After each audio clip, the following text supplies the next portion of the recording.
are almost taking off, so they chase after the second one. John stops the plane by driving right in front of it.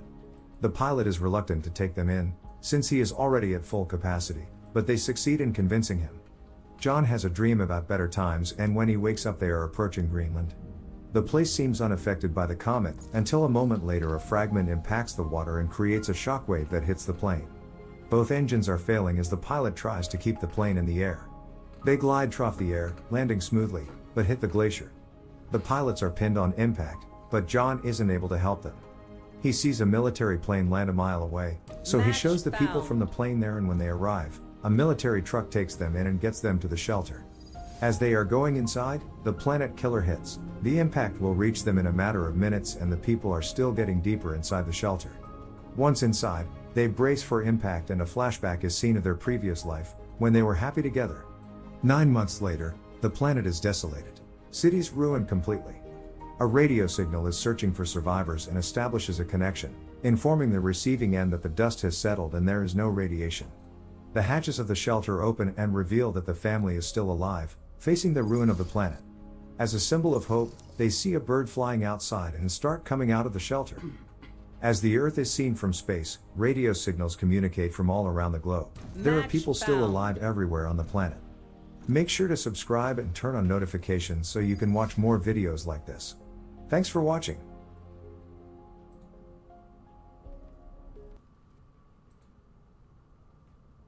It's another morning in Madrid and people are going through their daily lives. Salesman Sergio is calling a client to tell them about his latest wares. Vagrant Israel is kicked out by the police for sleeping on the streets again. Gambling addict Trini asks the grocer to put today's expenses on her bill. And young Elena is telling her friend on the phone about the date she's going on with a guy she met online. When Elena's phone runs out of battery, she decides to enter a bar to have a coffee and ask if employee Sauter may have a charger he can lend her. Right behind her, a coughing sick man also enters the bar and rushes to the bathroom, making owner Amparo angry because people are always using her bar's toilet without buying anything. Israel suddenly barges in as well because he knows Amparo will feed him for free, and his constant loudly quoting of the Bible is an annoyance for everyone there, including an impatient bank clerk, a street cleaner, and former cop Andres, but it doesn't seem to bother Nacho because he has his headphones on. Sergio and Trini come into the bar, and Trini is ready to spend all the money she has left on the bar slot machine. When the bank clerk gets tired of waiting for his breakfast, he decides to leave without eating, but as soon as he steps outside, he's shot. Everyone in the streets runs away and all the people in the bar panic, although it takes Nacho a moment to catch on to what's going on because he didn't hear the gunshot. There's no signal inside the bar, meaning they can't call the police, so the street cleaner decides to go out anyway. Unfortunately, while he's checking on the bank clerk, he's shot as well. Israel laughs and continues to quote the Bible as the others panic and throw themselves on the floor just in case. In fact, Israel wants to leave since he has church today, but Amparo convinces him to stay by offering him more food and promising to talk to the priest later. Trini carefully reaches for the remote and turns on the TV, but as she surfs through the channels, the group notices something very weird. Nobody is talking about the deaths that just happened in the middle of the streets of Madrid, which is incredibly suspicious. While everyone argues about it, Trini looks outside and finds something even more suspicious. The bodies are gone, and there isn't even a drop of blood left. They don't understand why somebody came by to pick up the bodies but didn't check on them, and the group tries to keep itself busy by watching TV or chatting while waiting for help. Sauter begins throwing crazy theories around, wondering if this is a dream or if they've been abducted by aliens, or even the government. After Amparo slaps him to make him see sense, the group starts going over the facts. Elena thinks maybe the two guys were connected, but it doesn't sound likely for a street cleaner and a bank clerk. Sergio, on the other hand, realizes that maybe it's not a criminal who is doing the shooting, it's the police. They may have received a tip-off saying an important criminal is inside the bar, but they don't know who it is, so they shoot anyone that comes out. If it's someone very dangerous like a terrorist carrying a bomb, they can't risk letting them out. It would explain why the area has been evacuated and why the cops aren't bursting in to catch them. As everyone discusses this theory, Nacho decides to hide his bag before they find it suspicious, but he's caught red-handed. Sergio and Andres hold Nacho while Sauter grabs the bag, but he doesn't dare to open it. Amparo takes it from him and opens it herself, finding a bunch of clothes and a hard disk. Nacho swears it's just work files, but as another argument begins over what to do with it, Elena takes it, throws it on the floor, and repeatedly steps on it until it's destroyed. Then she calls everyone babies for obsessing over dumb theories. However, Nacho is angry that he was found suspicious just because of his beard and because he ignored the shot, thus he points at Sergio's suitcase to make the same accusation. Amparo takes the suitcase and Sergio tries to get it back, causing Sauter jump in to defend his employer and Sergio hits him instead. Startled, Andres takes out a gun to make him stop, and everyone is so shocked that Israel takes the chance to steal the suitcase. After quoting the Bible again, he opens it, only to reveal a bunch of lingerie. That's the product Sergio sells. At that moment, a weird noise comes from the bathroom. They had forgotten about the sick man. The door is locked, so Andres shoots it to open it, and they find the man on the floor bent over the toilet with bleeding ears and a weird-looking syringe next to him. Suddenly, another noise gets their attention, this time coming from the streets. It's a truck carrying special masked agents that ignore the group's cries for help and instead pile up tires outside the bar to then start a fire. This fire lets out a heavy dark smoke that appears on TV. The news anchor talks about a big fire in the middle of Madrid, so the group realizes this has been started by the government to cover up the killings. The sick man then comes out of the bathroom in a terrible condition. He drops his phone and tells them don't touch me before he falls to the floor and dies. Nacho grabs the man's phone and by looking at the pictures, they find out he belonged to the military and used to work in Africa. The pictures also show a group of men wearing hazmat suits. Now everything is clear. This man has brought a deadly disease with him.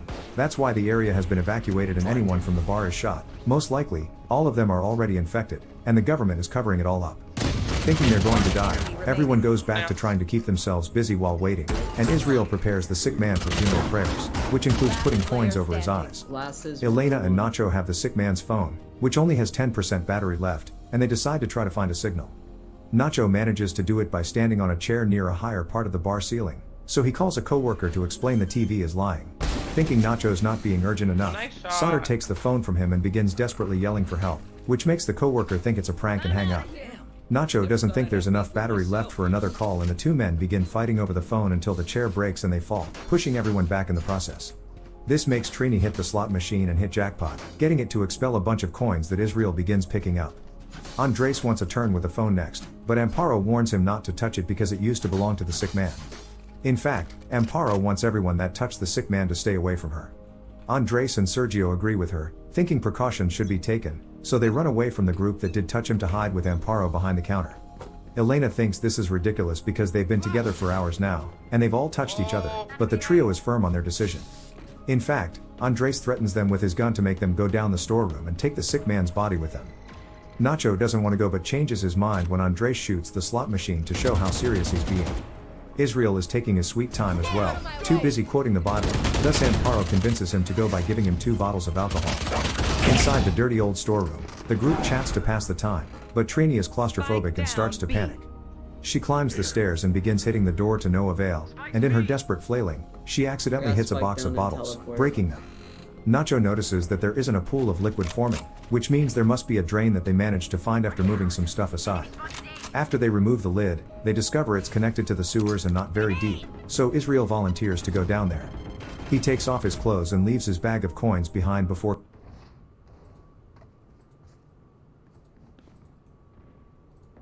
Last time on our cross-country Peruvian food tour, People who has cancer always hear the doctors recommend them to use the cuy meat. Oro and I ventured up Peru's highlands to get a taste of this anxiety-ridden rodent. That's definitely the brain. Normally, people doesn't eat it. Guess what?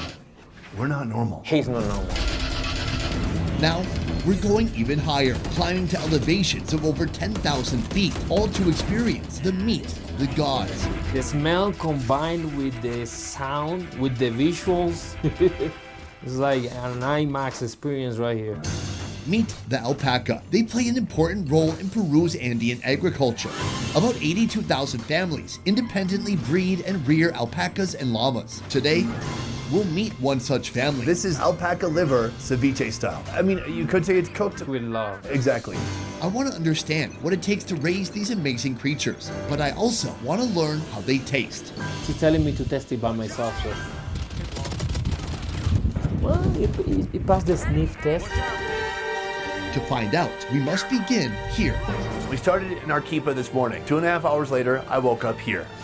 Where are we? Chilitia village has been home to a Quechua population for generations. It's nestled in the hypnotic Andes mountain range, 14,000 feet above sea level. I feel the elevation immediately. Just speaking long sentences gets me winded. Have you ever jogged before without dying? He's saying, nah, he was born here. Dude, if you went to ocean level and ran a marathon, you would break a world record. Doesn't know yet.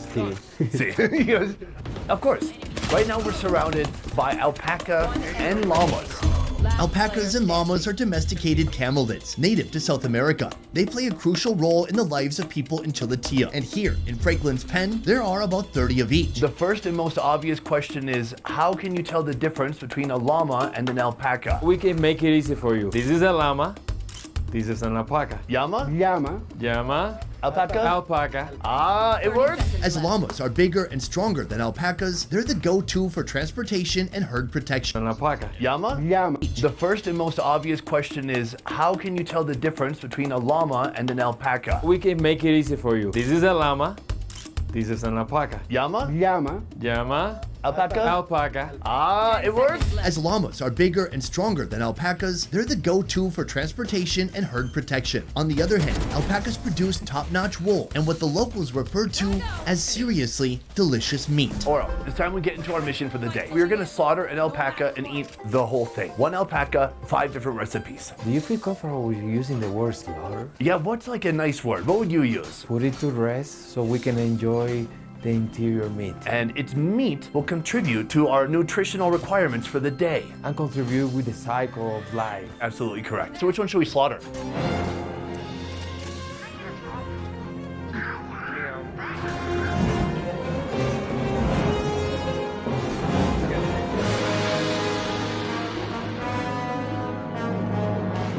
Here, the act of slaughtering an alpaca for meat is considered a profound sacrifice. The chosen animal is taken far from the herd and hidden from their gaze. Gracias, papá. Una vez más en tu presencia me inclino, agradeciéndose por todas tus bendiciones que nos das. Before ending its life, a prayer is offered to express gratitude to the sustenance this alpaca will provide. Amen.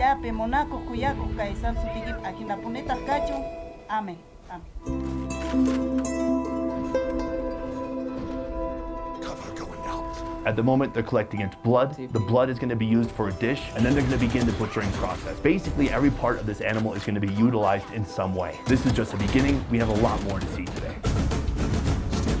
As butchering begins, villagers join to help out. How often are you eating alpaca? They sacrifice one every 15 days. First, they collect the wool, prized for its warmth and durability, utilized to create a wide range of products from blankets to luxurious furniture upholstery. Combined, you have 60 animals. So you're slaughtering about half your animals per year for consumption? Then, they extract the organs from within. Yes, but if you think about it, it's not the half. They have between 15 and 20 babies a year, so refill. Like American drinks. Thank you. In no time, the alpaca meat is broken down into different cuts, ready to be transformed into 5 different dishes. The 2 we're starting with require no cooking at all. First course of the day. Remember the ceviche we had in Lima? This is alpaca liver ceviche style. We're gonna try that in a moment. First, I have something even more fun. Would you take a look at this? More liver? No, that's a kidney. A kidney? Well, I would say 2 kidneys. Oh, yes. So we're not just gonna eat it plain. We're gonna eat it with a little bit of salt. Oh, that helps a lot. That's all we need. This has gotta be, I think, the most difficult, challenging thing we'll eat this whole trip. Like that? Like that. Dude, after your face, I don't think I can put it over there. Okay, let me start like...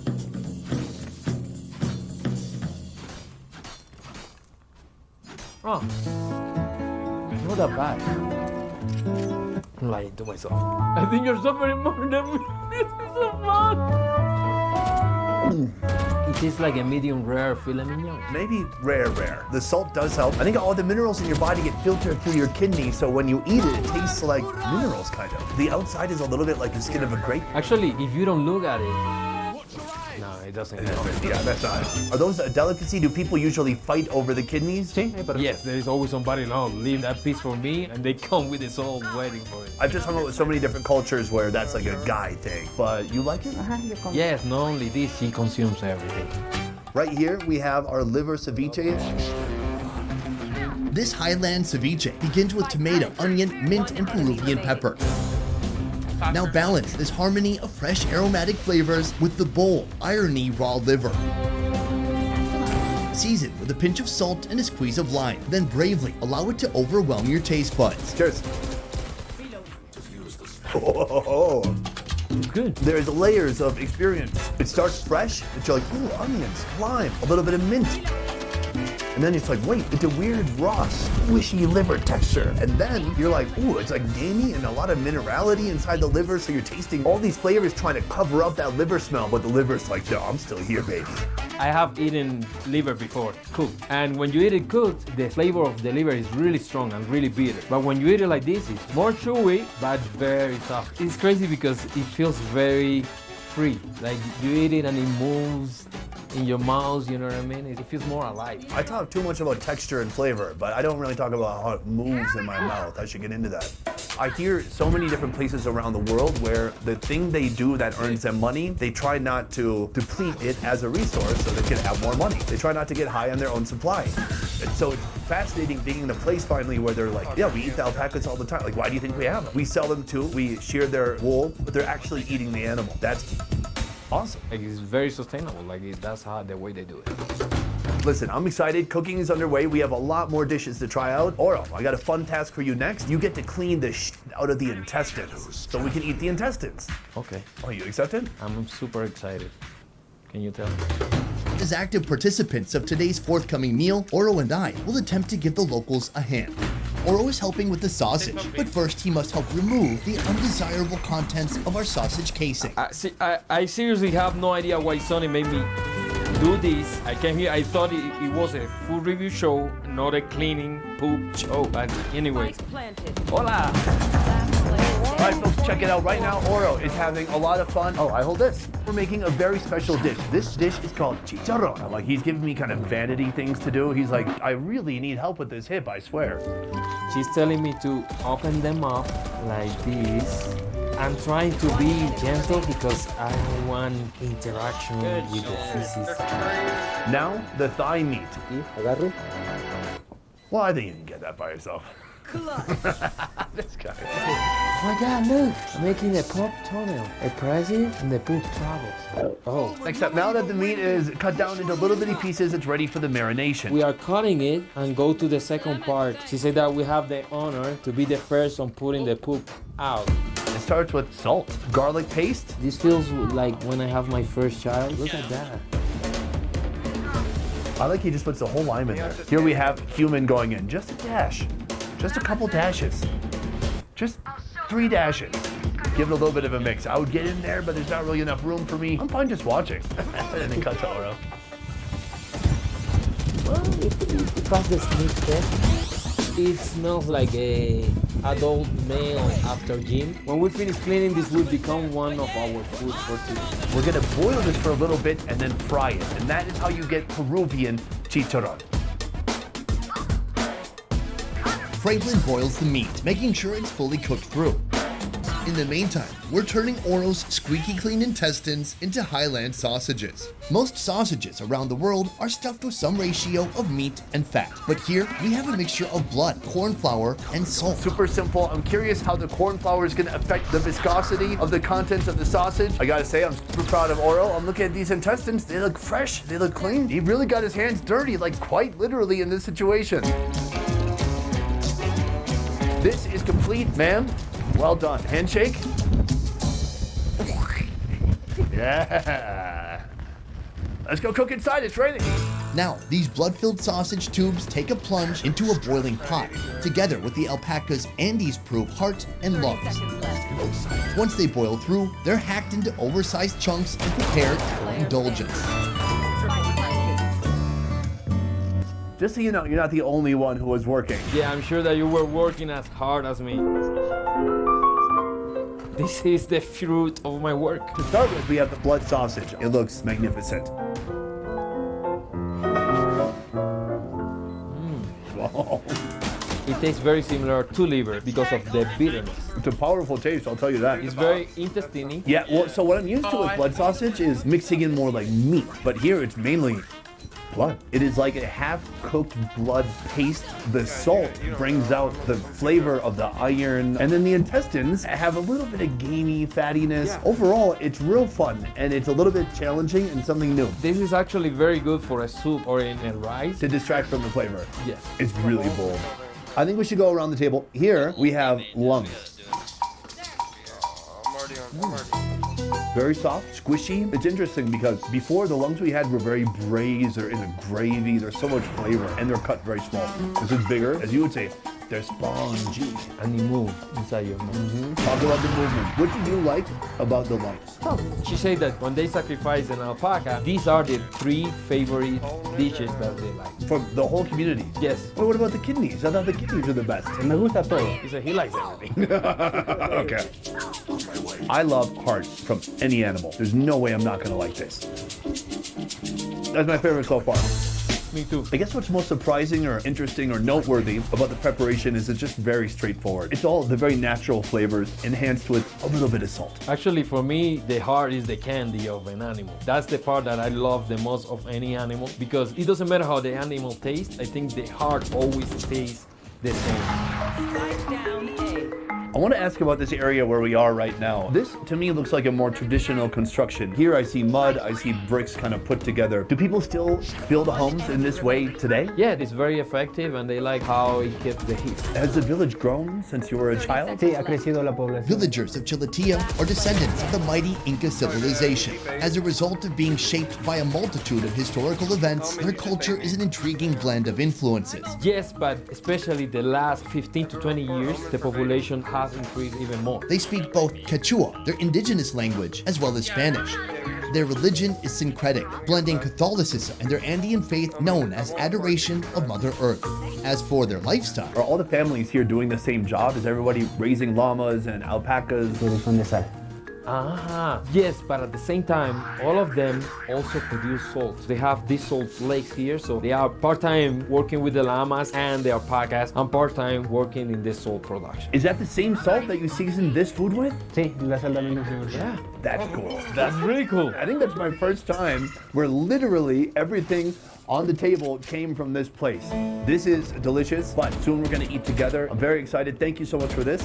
our grand final meal is still underway with plenty of work to do. We've got a pot of steaming head soup, the mouth-watering chicharron I helped with, and then we have this. Check it out. I'm with Elena. We're making something called cancacho. We have a bunch of different body parts from the alpaca. Bits of the spine right here. We have the leg. We have the neck. It looks like a giant turkey neck. Beyond that, we have the most important part, perhaps, the tail. Every part, no matter their degree of importance, gets a good rub down with salt, garlic, and lime. From here, she's gonna finish marinating everything. It's gonna head into the smoker behind us, and then I'm gonna get my first taste of smoked alpaca. I cannot wait. Now the meat is smoked for about 3 hours. The idea of low and slow here, well, it doesn't exist, as the smoker is a bit more like a blast furnace for meat. But once it's pulled out, you'll discover meat so tender, you can easily cut through it with a hacksaw. Okay, so maybe it's not soft, but let's see how it tastes. Plate up this incredible spread of alpaca dishes with Chiletia's staple corn, potatoes, and fresh flavor enhancers. Bueno, ante todo, muy buenas tardes, ¿no? Con la visita. First of all, thank you for coming to their humble place and taste a little bit of what they experience every day. I want to say thank you to everyone here because this meal looks delicious and this is truly a once-in-a-lifetime experience. Let's eat here. We have the... I don't know. We're making something called cancacho. When they smoke it, it dries it out to endure longer. I've got some ribs. I love the ribs. It's salty and sweet at the same time. Perfect description. It's kind of jerky, but easier to chew. I agree. It's half dried out, half roasted. I mean, it is not low and slow. This is not Texas barbecue. They pair it with the sweet potato, one bite of meat, then one bite of this. Potato? Yeah. And now combine it. Spark, sweet, movement, dense, flow. Architecture. Architecture. As long as we're saying random shit. Well, I'm trying to pin down what does this meat taste like. That's interesting because I would think that would taste like lamb, but for me it tastes closer to pork. Actually. It's this weird combination of like sheep, pork, and chicken together. Yeah, it's crazy. It's quite delicious. I want to jump into this right in front of all of us. We have a soup. But not just any soup. This is alpaca head soup. Start by singeing the alpaca head directly over an open flame. Remove the skin. Then hack it up and get it ready to mingle with some new ingredients. Heat up oil and toss in garlic, onion, cumin, salt, and celery to create a fragrant base for our heady broth. Finally, add the cabeza, corn, and potatoes. With just a bit of simmering, you'll have the perfect soothing antidote to a chilly day in the Andes. This is a hearty soup. There's corn, there's potato, and then tons of face meat. When is the last time you had this one? La semana. Just 1 week ago. This is not like luxury, this is a necessity. They need this. I can tell it's freezing cold out here. Every moment I think it can't get colder, the wind picks up even more. And this is one of my favorite things so far today because the cooking and seasoning is still straightforward. It's just salt only, but all the body fats have kind of leaked into the broth. The part of the animal breaks together with the starch and the particles give you a really good texture to the soup. These are great particles. I'm so curious about your life here. How close is the closest city? The closest is where we came from, Arequipa. It took us 2.5 hours to get here today. Is there electricity that comes out here? Tenemos aquí la misma. They say they don't have electricity or any kind of connection with the city. They have solar panels and that's how they distribute the electricity among their neighborhood. So do you have a phone signal out here? Internet? Mail? No mail? So do you love that or you hate that? Me gusta. It seems like they like it. What's good about being so disconnected? También pasteando mis alpacas, mis llamas. Él dice que se distrae en el paisaje con las alpacas y con las llamas. So I got carried away with the food. I eat it and then I speak Spanish. I can't avoid it. For him, it's blessed because he loves to be just with the alpacas, with the environment, just walking and no connection and not stress. He doesn't worry about anything. Speaking of alpaca, we have one final alpaca dish right here. Whoa. The chicharron. After boiling, the alpaca meat gets a light fry. As it sizzles in the clay pot, its hue gradually transforms into a golden brown, the universal indicator of ready-to-eat fried meat. Spike down B. Oh yeah. Now it's suddenly like on the side of being more beefy. Like beef ribs. Man, the alpaca is like a chameleon. It can be anything. It depends on how you prepare it. I've had bites that were porky, chickeny, and beefy now. Actually, I like it more than I was expecting. That's my favorite thing all day. It's crunchy, it's a little bit dry, But but it's a little more at the same time. it's nice to chew on because it just releases the flavor crystals. It's really nice. It's so impressive to me that out here, it seems like nature and the work you do, you're able to provide so much of what you need just by yourselves with the resources available around you. You have the meat, you've got salt, you got solar electricity. When you do go to the city, what do you have to go to the city for? Que nosotros no lo tenemos acá. They go mainly for fruits and vegetables. Because of the harsh weather, fruits and vegetables are the hardest things to get here. And some medicines as well. Lo que acá, lo que nos falta es el agua. Also, they have difficulties with water, so they have to extract the water from the well. Sometimes they have to get tools or parts that they might need for their well. Exactly. The city, it's a decent sized city compared to, here, where there's like maybe 300 people. What do you feel when you go into the city? Diario tenemos que estar con él. They don't have enough time to actually be aware of the city because they go get what they need and they have to come back. I wish I could spend more time here. It's so fascinating and it's so different from any place I've seen so far in Peru. I'm curious, you're born here, you grew up here. Is this the place you'll retire and spend the rest of your days? Tengo otros planes de seguir más adelante, conocer nuevos lugares. For now, he's young, but he also want to visit other places and amplify his spectrum of knowing the world. Right now, this is home, but in the future, not sure. Sí. Good, I like it. Keep it open-minded. Anything's possible. Things are going great now, but it could always change in the future. Men, ladies, thank you so much for everything. Gracias por todo.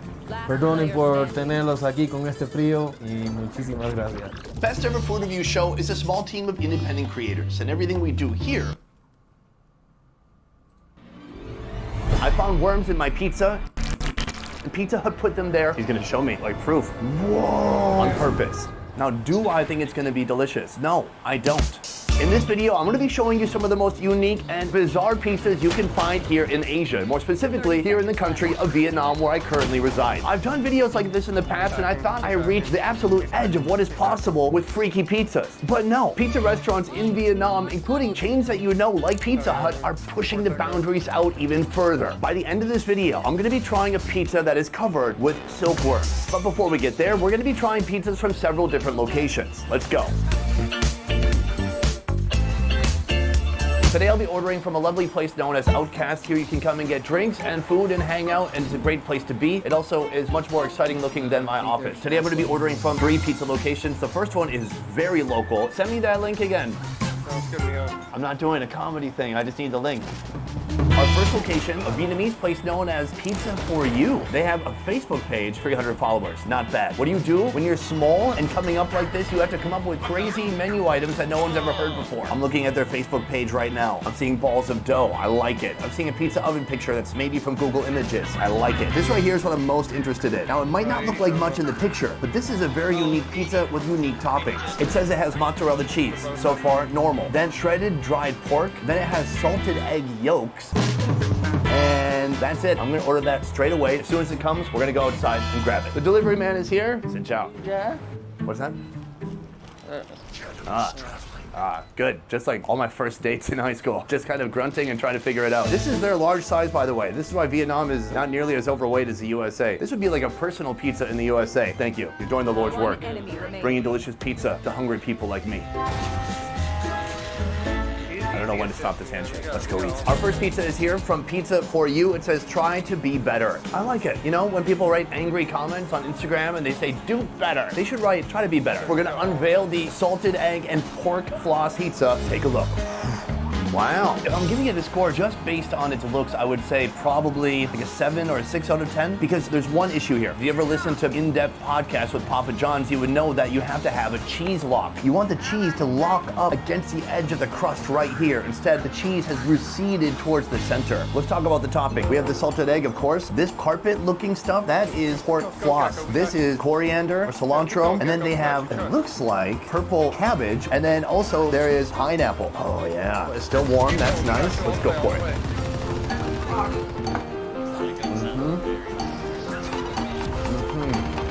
That's not bad. It's slightly chalky, but it actually tastes kind of meaty. It's a bit cheesy, but I like it when it's ridiculously cheesy. Like I have to wake up in the middle of the night to go to the bathroom because it was so cheesy.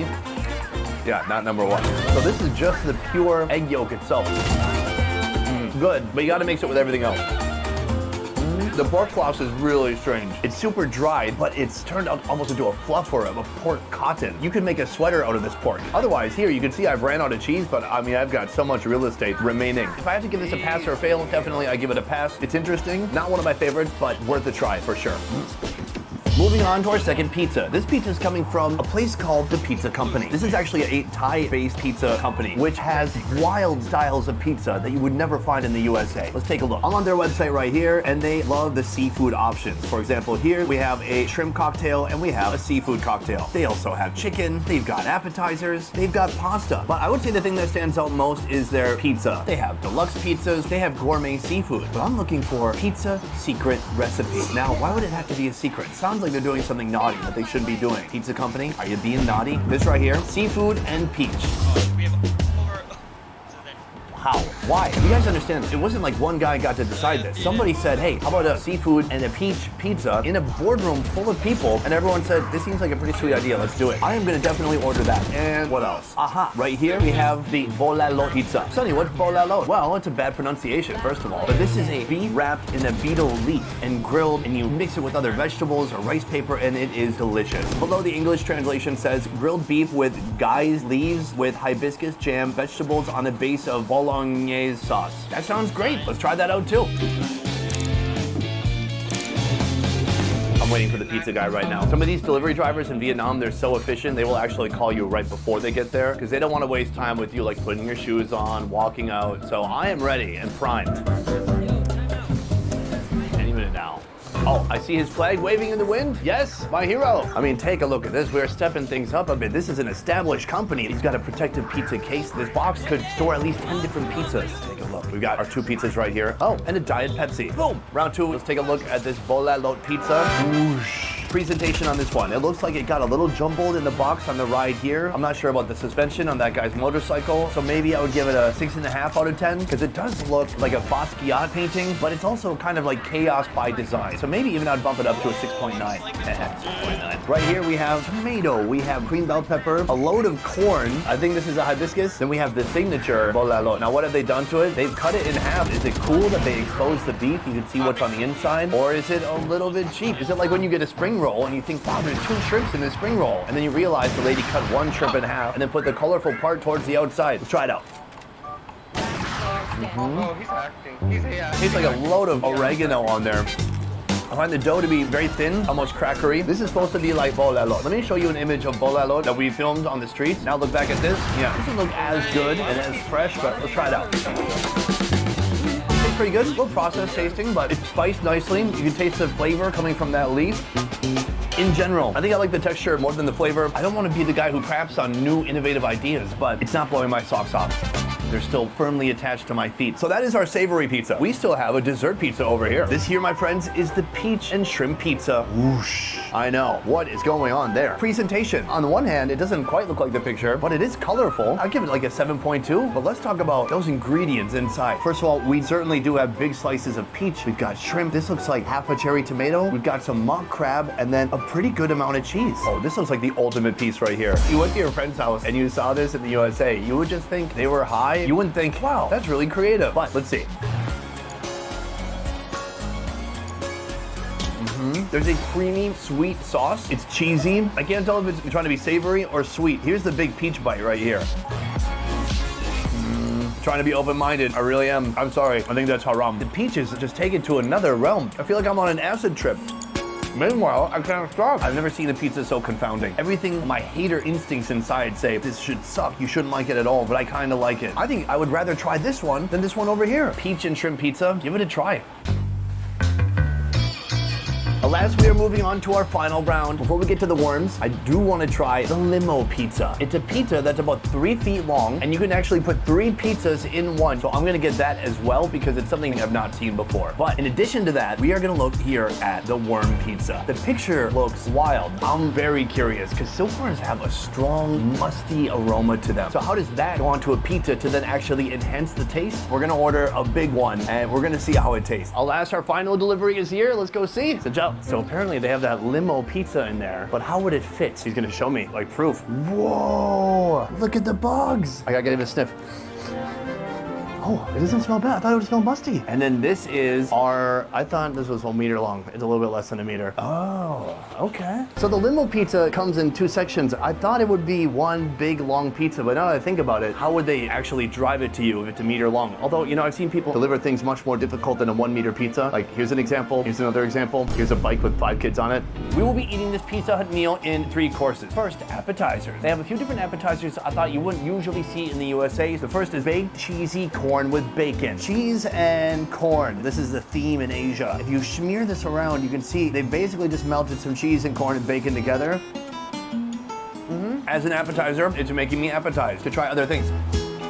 It's like oily corn. The bacon is a bit smoky. Simple, nothing too complicated. Here, salmon skin salad. You might be asking, where is the salad part? Well, if you look deep within, underneath there is salad, there's bell pepper, there is lettuce, there's tomato, and they have some dressing on the side too. I just want to try the salmon skin.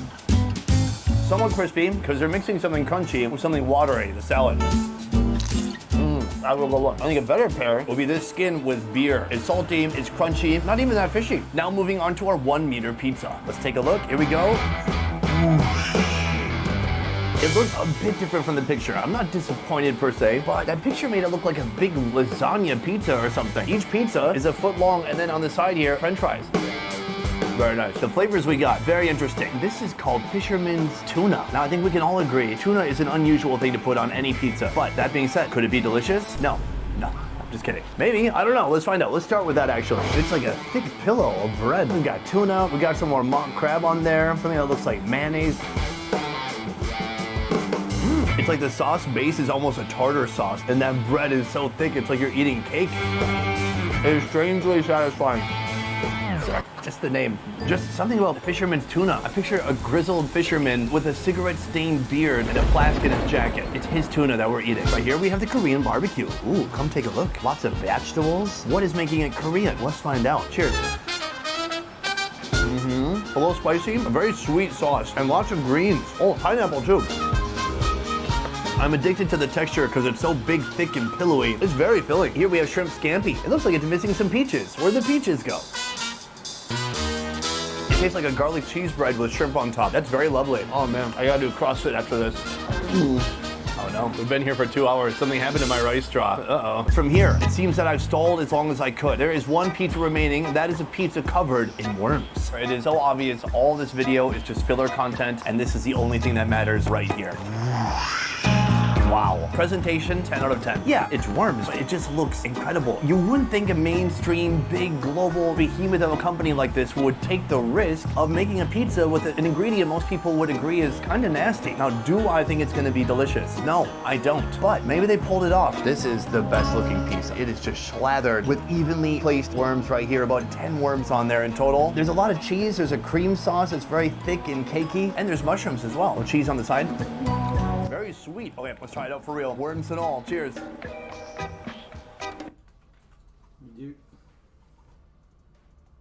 What's up? What's up? What's up, man? You warmed up? Been playing.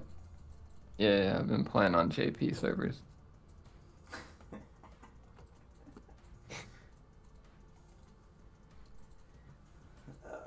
Alright. What's happening in Japan? They talking? Fuck no. It's just boring as hell. You talking?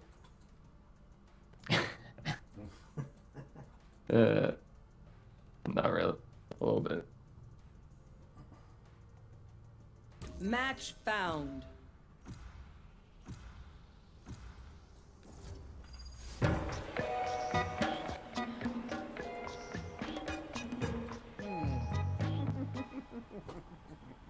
Yo, I can't Oh my find out gosh. how to fucking stream. 100% you taste the worms. They have kind of a leathery skin on the outside. They kind of explode as you eat them. Take a look at this one right here. That's a big boy. I mean, it you should can be see like that's streaming where on the head Twitch, would have right? been. No. On the phone, like, there's literally no fucking option to start streaming or go live or nothing like that. Yes, I'm pumped. Do you have the app? No. Why are you trying to use the app to stream? Trying to do it on like your phone or something? Yeah, like IRL.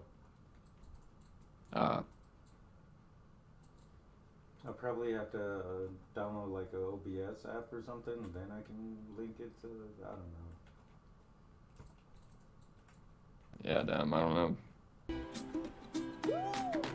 It's like a wormy pate on the inside. It has a consistent I'll probably look into it tomorrow, see if I can find out. consistency of a chicken liver pate, but worm flavored. It's weird. The flavor of the worm blends in with everything else there. The sauce is very sweet and creamy. There's these little lime leaf on here, which offers some nice freshness. And then you're reminded every once in a while that, oh yeah, I'm chewing on a worm in my pizza. Just so out there. Here's what this is good for. You like Probably pizza, is that, but your though. roommates always I eat your probably need, pizza like, when you're a sleeping. streaming Boom, app. problem solved. This is what everyone does. Oh, dude, there's pizza in the... Nope, never mind. All right. Keep that closed. It's not gonna happen. So that is the worm pizza here in Vietnam. From here, I'm gonna tell you which pizza was my absolute favorite and my least favorite of the day. Boom, guys, that is the end of the video. I gotta say, from everything I tried, my absolute least favorite was probably the bolalo pizza. It was a good idea, but in the end, it didn't leave me feeling satisfied. I liked the crust, but the flavors, they weren't popping for me. Oddly enough, probably the one that stood out to me that I want to secretly take another bite of is the fisherman's tuna. In the end, I love that Pizza Hut is doing this very unusual pizza, and I'm very curious if they're gonna sell a lot or if it's just more for social media, or are people actually going to go out and buy this pizza? If this worm pizza was available where you live, would you actually order it and try it out? Also, I want to say a huge thank you to Saigon Outcast for letting us film here today. This is a very fun venue. I recommend it during the burning hot... Yo. You guys know how to stream on Kick?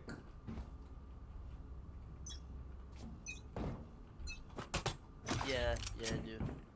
Do you need like a streaming app or something? Then just link your Kick. Yeah. I love kick.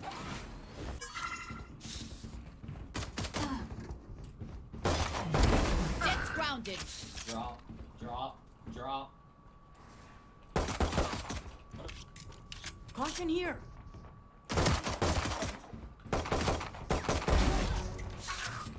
Spike down, attacker spawn. Wait for me. Last player standing. Oh shit. Yeah, they're both on B. Grenade.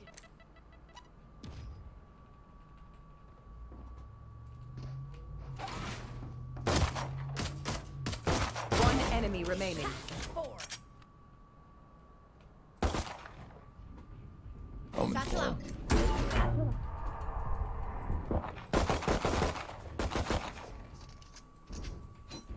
30 seconds left.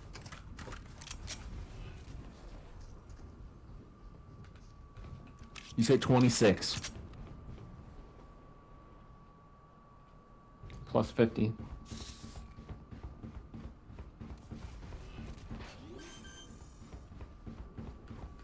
Ten seconds left. Spike planted.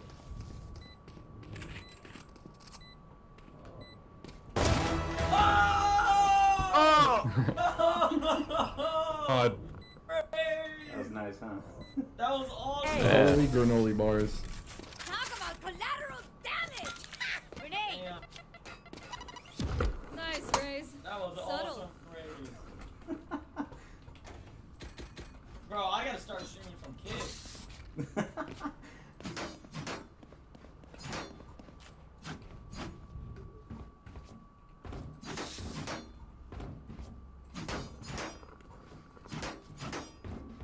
I thought I was gonna fuck it up with the satchels, but hey. Let's go!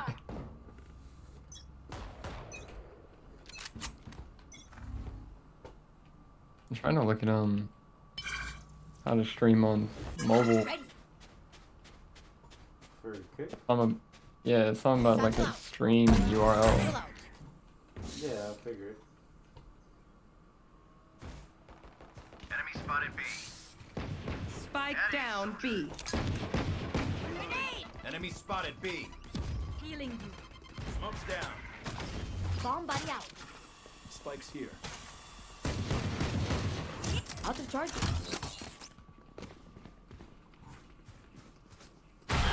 Spike spotted B.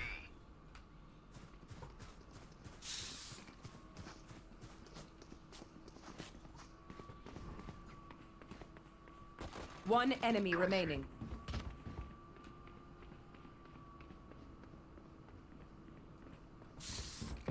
We got 5.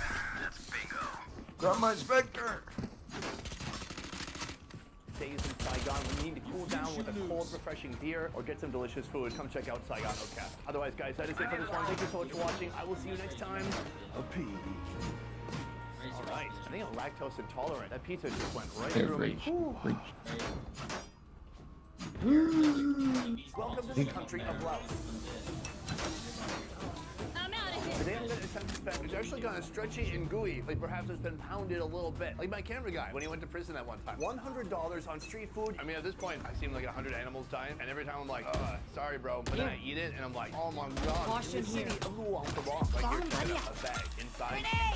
Secondary bag. You gotta double wrap it for protection. I like that. To finish it up, she just literally dumps sugar on top of it. Can your diabetes handle the insulin spike? That's right. All right.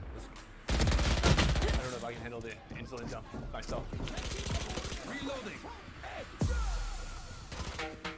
Luang Prabang has dozens of temples and religious sites. There's caves. One there's enemy waterfalls. remaining. These are not very interesting facts. Hold on. Interesting facts. Luang Prabang is exceptional for both its rich architectural and artistic heritage that reflects the fusion of Lao traditional urban architecture with that of the colonial era. Isn't that interesting? I read that from the internet. I did no planning for this video. It's funny because it is Laos New Year's. That mean a lot of people are going to be out and not really wanting to work or open up their food stall, but some people are, like this lady.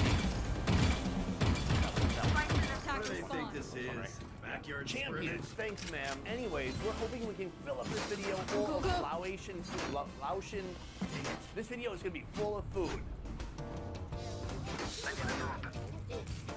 We come to our first stall right here. Right here she has sticky rice that has been shaped around a stick. It kind of looks like a McDonald's hash brown. And what she does is she puts it in this egg wash right here. She gets it nice and sloppy, and then she puts that on the grill. This is 5,000 kip. That's about 29 cents. To be honest, that seems a little bit more expensive than I thought. This is right there in front. It does look good. And maybe it's Caution here.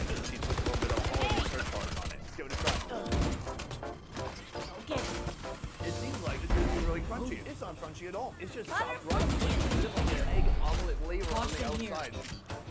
It's actually also kind of stretchy and gooey. Like perhaps it's been pounded a little bit. Like my camera guy when he went to prison. Spike down, attacker spawn. We are well on our way to $100. We're at 29 cents. Let's keep moving. Right now we're entering the morning market. This is the biggest outdoor market in the world, and it is half full right now. Half the people are here to make some money, and people are there. One enemy remaining. Spike down, attacker spawn. For some cold food like this. You guys all remember this one from your childhood, right? Oh wait, is that English? I'll save that for later. Right here, we're at a noodle station. Although these are not noodles that you would eat here. You take these home and you cook them yourself. This is kind of a drier one that looks like a Vietnamese hut dieu. This looks like a pho noodle, and this looks like vermicelli, and then this is just big rice sheet. For example, this lady right here, she's getting some rice noodles. What is she making? A turkey dinner? Lasagna? Probably not those things, though. Let's keep moving. Right here, we stumbled upon another stall. Here, they're selling all kinds of dried stuff. Right here, some ready-to-eat food. What's this one? Can I have one? Oh, free sample. First of all, she gave me a ball. It's widely known and accepted throughout the land that I love balls. Let's try it out. I got you, man. Oh, that's full of coconut cream. Thanks, bro. It's made from banana and potato, and the inside is full of coconut cream. Let me break one open for you. Is that coconut cream? Oh, I changed my idea of what it is. This is sticky rice wrapped around an overripe banana with a hard shell on the outside. Oh, thank you. This is a coconut pancake I just ordered. This right here is 15,000, about 86 cents. Is this stuffed with anything? No. But one enemy remaining. And doughy. That's how I like it. That is beyond 87 experience. It's incredibly doughy, and unsurprisingly, it tastes of coconut. It has a hint of sweetness, but like a Southeast Asian level of sweetness where it's not way too intense. And this can really fill you up in the morning. Next on our $100 hit list, a second noodle location with noodles made fresh and served on the spot. Here, this master of noodles is dishing out two mouth-watering varieties, a plain white noodle and a savory fried noodle drenched in soy sauce. Both are sprinkled with a bit of cilantro and fried shallots. Personally, I'm going all in with this soy sauce sensation. If this is feeling a little bit too vegetarian, just wait. Here, she's also selling pork skin coated with toasted rice powder. Curiosity alone is killing me. I must. Right here we have our first one. Come take a look at this. Spike These are some beautiful looking noodles. We have cilantro in there too. It is inexpensive, but also there are no animal parts. Let's try it out.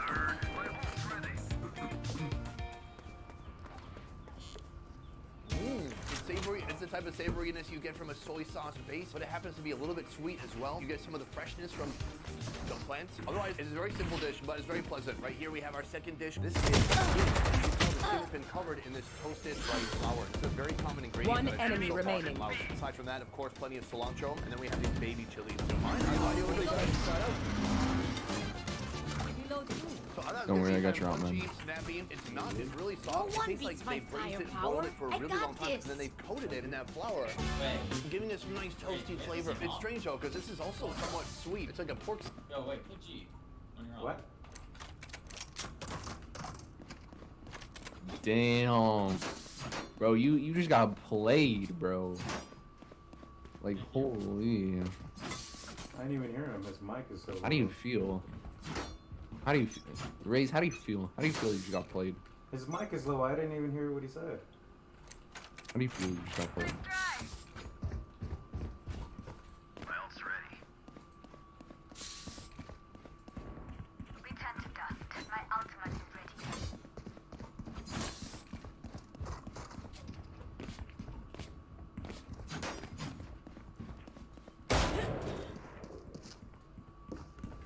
Dessert. This is one of those foods like I can appreciate it. Do I connect with it? Not really. Let's keep moving. Rena's on site. So far, I've been eating largely vegetarian, but here I found a whole table full of meat, starting with this right here. Spike planted. Has to be the small intestine of the pork.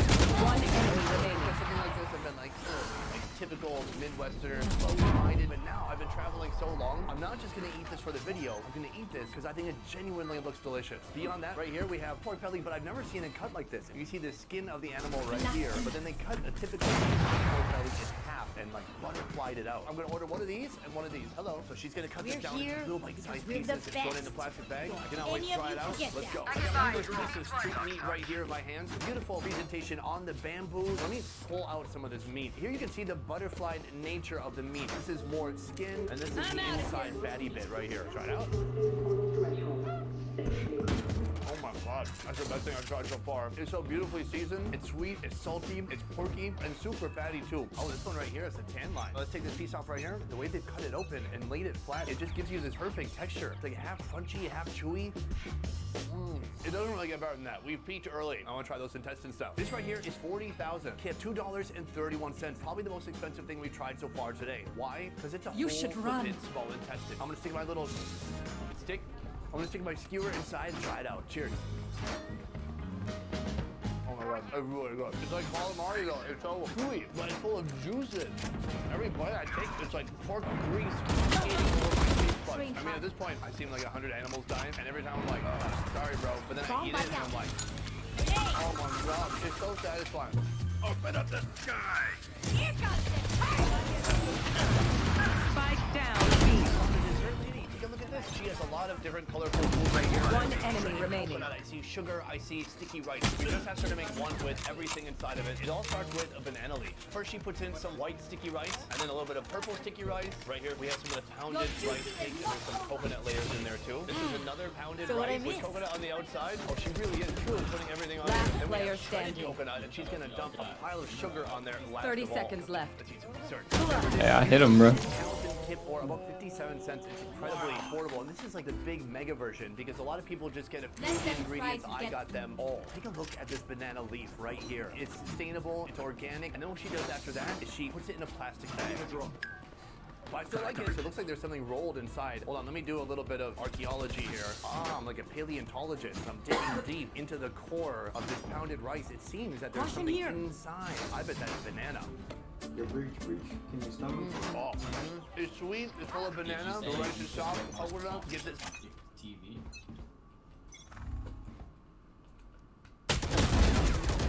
Here. Get it.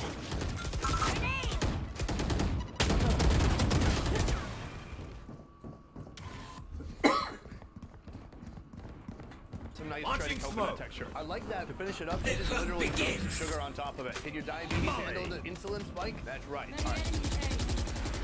I don't know if I can handle the insulin. Beacon down. Spike planted.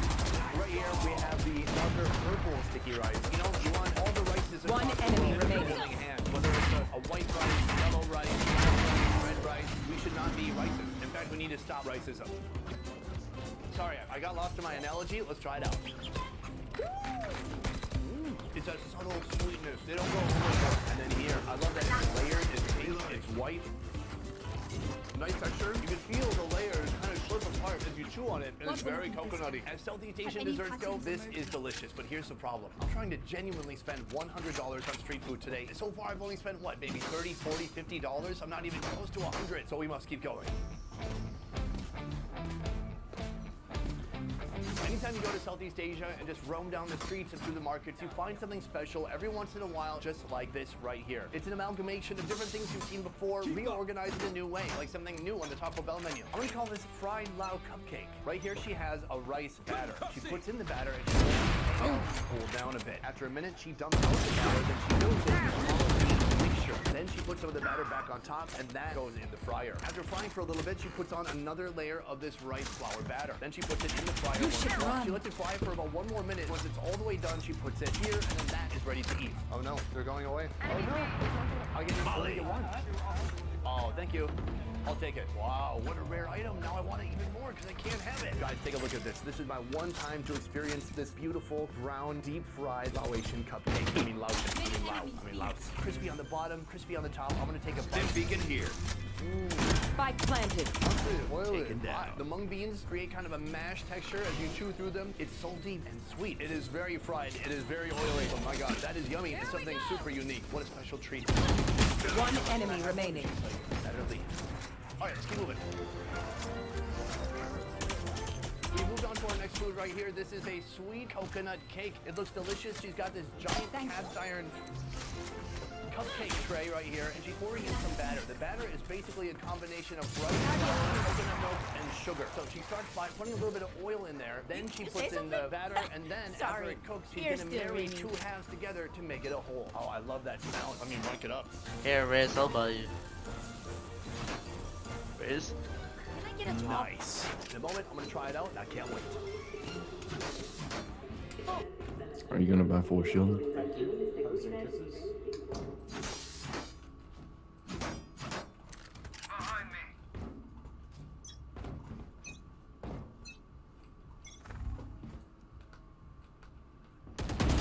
There. Bomb buddy out. Grenade! There.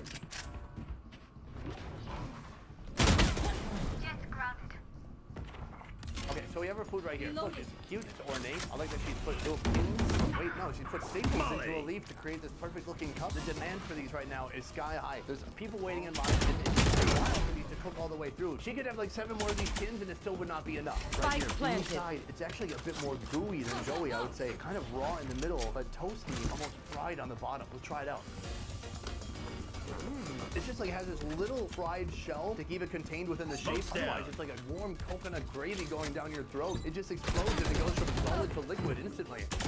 It's a warm, thick gush of deliciousness and a great value. Last 1,000 player for 4 standing. pieces. What's that like? 11 cents? Then if you break that in half, I mean, that's like 3.5 cents. And then if you break that in half, it's basically free. So what I would do is get half of one, give it a taste, and run. Police are never going to chase you down for 3 cents. Trust me. All right, that's been terrible advice from Sunny. Let's keep moving. I'm out of here. Guys, take a look at how fresh this food is right here. Oh my gosh. Live birds. They look like sparrows. The reality is, these are actually not meant to be eaten. These are meant to be bought and then released for good luck. It's something people like to do here. It's an interesting tradition because on one hand, you're like, Last oh, that's round so nice. You're in the letting birds half. go. On the other hand, it's like you're creating an economy where people catch birds, semi-torture them, and then let them go.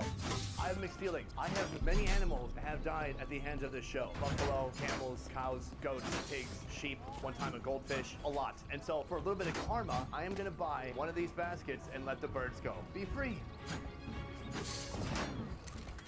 They've gone free. I'm gonna let the rest of these go. Sure, you don't know where your family is anymore. Sure, you're miles and miles from where they caught you, but you're free. That's what matters. It's like capturing somebody in Mississippi and letting them go in Washington State. Okay. This is not something I'm going to eat now. This is a raw ingredient, but it looks like big gold bars. This right here is sugar cane. Essentially, it's a sugar cane that's been boiled until all the water evaporates and you're left with basically pure sugar. It smells delicious and it is extremely sweet. Super cool. Here's some more things that I'm not going to eat right now, but I'm definitely going to show you because they are very interesting. This is big buffalo skin. It's been kind of torched on the outside to get the hair off. This can be diced up and made into a skin salad or put into a skin soup. Then you've got this. I know what you're thinking. A refreshing cool drink. No, this is the gastric acid from inside the buffalo's intestine. It's basically buffalo shit. It has such a strong, intense, wild aroma. According to local people, this is great in cooking. This is very bitter, but it's just part of an onslaught of ingredients. You would have salt in them as tea, lemongrass, and shallot, and garlic, other powerful flavors to go with it. Jet's grounded.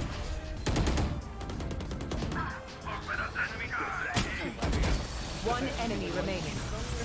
Spike down A. Last player standing. 30 seconds left. This is a big, beautiful bowl of noodles right here. It is called cow soy, but this is Lao cow soy. Over here, look at this big, beautiful, boiling cauldron of broth. She's got rice noodles. She has meat. Spike planted. Cakes over here. A little bit of everything. I'm going to order one and try it out. Boom. Okay, right here we have our noodles. What is Not even close. Not even close. Too easy. Too easy. Flavor and very rich. Some birds and greens on top of that. This is fried garlic, then some fried shallots on top of that. Right there, salt and pepper. Then finally, this beautiful Switching bubbling sides. broth on top. That is gorgeous. Come down. Look at this. You can see there's like a layer of oil on top. The noodles are still resting in the bottom, and I want to just mix all this up. It looks heavy. It looks delicious. What's that? I don't know. I'm gonna try that. Oh, it's really good and flavorful. Soft and fatty. I think it's like a fermented pork sausage, perhaps. Here we have some pork meat kind of clumped up. All of the pork tastes a little bit fermented, which I like. Let's try these noodles. Oh my god. Every bite has this deeply fermented flavor to it. It's almost like a miso soup, but porky. I like it though. It's like heavy and light at the same time. Certainly oily, but those greens help give it a refreshing vibe. Here's what's remarkable about this bowl though, is that this is $1.44. Now, for a local person, this is plenty. For me, it's adorable. Regardless, $1.44 for all this is an outstanding value. Alas, we've come to our final stop because after this I cannot eat anymore. This place is a new Metropolis. First of all, they have a couple of fans. Nightmare's over. Scare away the flies. We have a myriad of meats here. First of all, how about that? That's a fish. Then we have some other classics like chicken, other chicken, small sausage. Okay, I'm sorry. That's actually Spike Planet. Oh shoot! Right here we have a One quail enemy kind of remaining. cut in half and squished, doing some kind of a exotic yoga pose. A collection of different sauces right here. I'm gonna get a sausage. I've got to put a sausage in my mouth, but I'm also gonna get a quail because that looks really Remember, interesting. Take a look at when this. it's We hurt. got one sausage, two birds. The total is about 50,000 kip, which is about $2.90. First thing we do Attackers is snap win. into this beautiful sausage. It's just as I hope. Seasoned beautifully, incredibly fatty, a thick intestinal casing on the outside. It's very heavy. This is the kind of thing you need some sticky rice to blend with it. This is our last food. A bamboo stick split in two, holding two different quails. That shit was funny, man. If he would have died to that fucking deagle or pistol, whatever. Yeah, he almost ran out of ammo. And he still had another flash.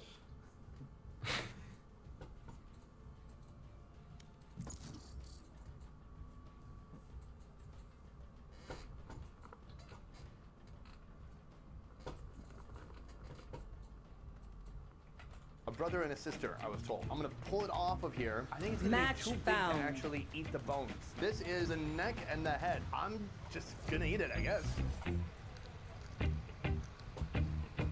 Not bad. The bones, you're able to get through them. It's a little oily. There's a burst, kind of a gush of flavor. That would probably be the brain exploding in my mouth. It has a little bit of a bitter, livery taste to it. This definitely seems like a drinking food. Eat a little bit of a head, drink a little bit of a beer. This is a piece of wing. It's basically just skin and bone. That's about it. Overall, the flavor is not bad. And all you really want at the end of the day is a beer allowed to wash it all down and cleanse your soul. From here, I'm full and I can take no more inputs. It's time to find out how much money I spent today. I think having over 10 foods, it's well over $100 for sure.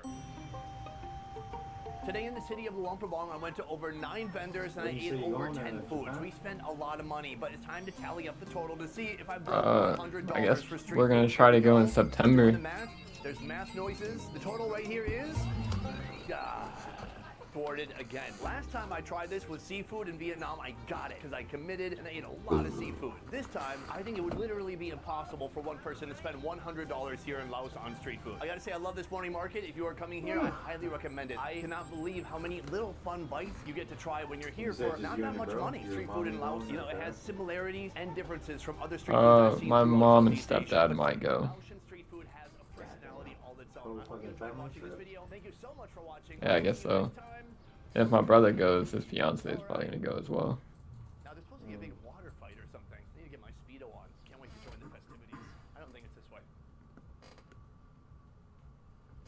You can get massages? Very smelly, pungent, loud. A massage? Your special menu. Yes. Yes. Massage? Food work for fine dining? Only if I get happy ending. Fine dining. It takes place in expensive restaurants, serving premium food to those who can afford it. We want to make people feel more comfortable, from the reservation to when you leave the restaurant. But behind the nice clothes and crystal stemware, What am I looking at? is real food with real humble beginnings. This is a small cow Why should we just like gameplay? Like nobody wants to fucking talk. It's always been a dream of mine to eat a truffle like an apple. He's like, it's not gonna be how you think it's gonna Oh, be. what you mean? When you get there, no one wants to talk. Back to their source. Oh, yeah, I'm sure nobody will want to talk. It'll be just like Valorant. Shit. Today, this A fucking tall American. Yo, Brim, don't go tweaking your back out there. Leave the fancy Fucking stuff bitches go alone. wild. I'm not that tall. I thought you were like fucking 6 feet or some shit. 5'7" at least. I'm like 5'8", 5'9". Yeah, that's tall enough. Fucking Japanese girls will go wild for a white boy. I have a big nose like ice though, bro.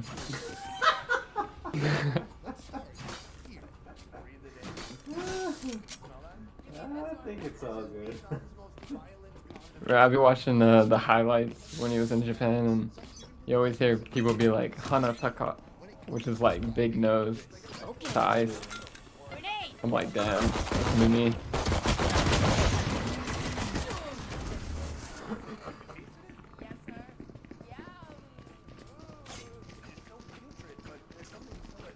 in India right now. Yeah, I've been keeping up a little bit. Apparently he's gonna climb Mount Everest or some shit. Should be this weekend. You see, Sus and yeah, they got arrested. Yeah, I want to see the clip though. It wasn't nothing crazy.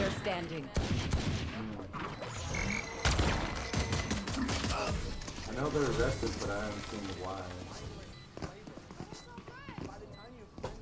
Cause Homeless was like flirting with a girl who said she was 18, but I guess her friend wasn't, or something.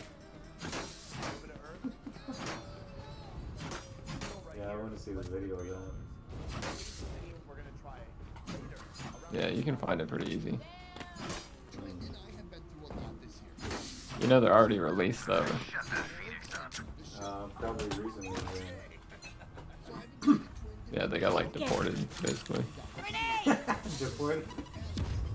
Pretty much. Satchel out. And apparently it was mostly homeless. Sus was just reporting or some shit. Yeah, Sus didn't really do anything. Spike planted.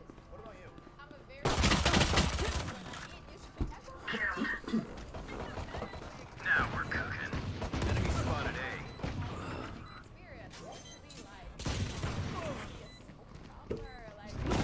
One enemy remaining. Last player standing.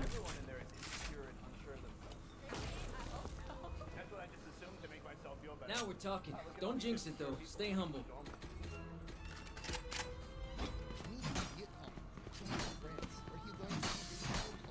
You saw that? Yeah.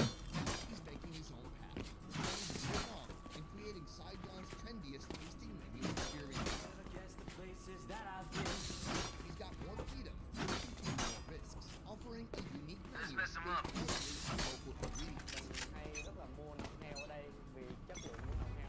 Some of which you'd never expect to find on a fine dining menu. Heavy. Satchel out. Satchel out.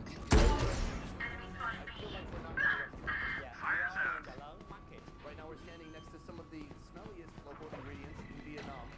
Spike planted.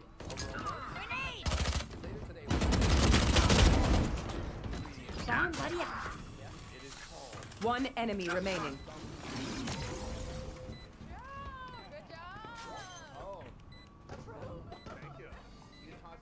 Cheers. Trying to get it nice and coated. Let's try it out. We good. We good.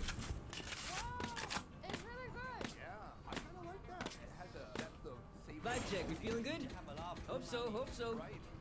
I kind of care more about the skin.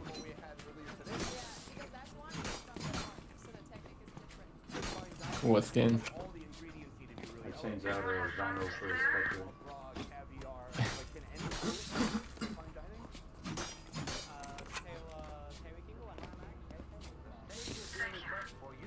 I select them and kill them. Fine dining is said to have begun in France hundreds of years ago. Bomb buddy out. Traditionally, this premium dining experience was quite formal. B again. Red-colored burn forest and bright lighting were the standard. Satchel out. Satchel out. Joke's over! You're dead! Open up the sky. Dizzy has targets. Spike planted. These days, that rule book has been tossed out the window. Like butter, The words baby. fine dining means something different altogether. Grenade. Last player standing. Target down. My ultimate's ready. Ingredients and cooking techniques from around the globe. When you are going to any country in the world, you have to use the best produce you can find. One enemy remaining. Hey guys, it's Mike Chan. I'm here in Southern Oregon, about to head to the junkyard for a triple D 4-pound burger. Clutch. Burger. A big thank you and shout out to Ooh, that's going in the highlight reel for sure. When Damn. I stick Phoenix is the someone do goat. the top stream. What, say that again? What stream? when ice gets someone to swim in the tub. Or like a media stream, whatever. Stream in the tub. Yeah, like they can't sleep all night. They gotta listen to whatever chat donates. Oh, was it in Japan? No, he does it everywhere. Get out of my way. Okay. Oh, well, I saw one with Joel in Japan. Yeah. Oh yeah! Monster on the loose! Joe's pretty funny too.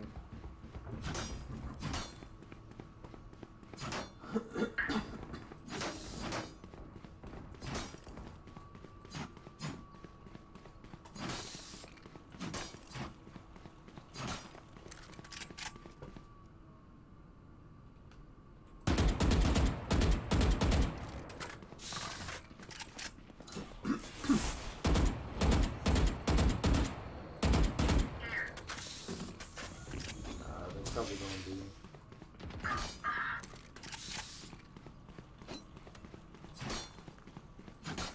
You will not kill my allies. Wink, wink. Someone's mid.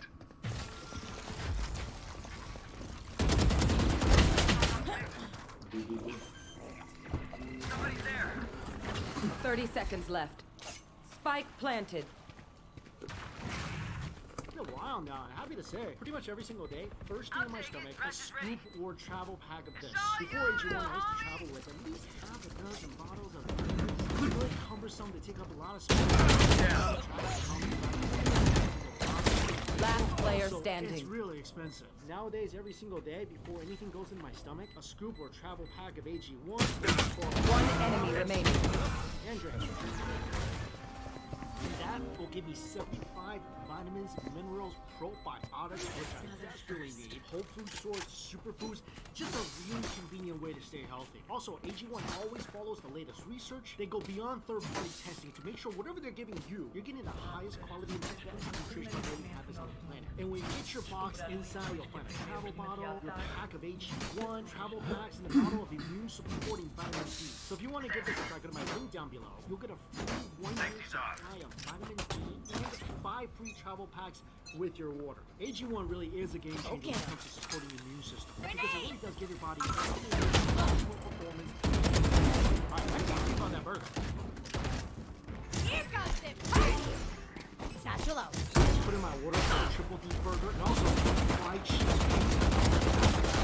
Has arrived. This is their fried cheese pizza.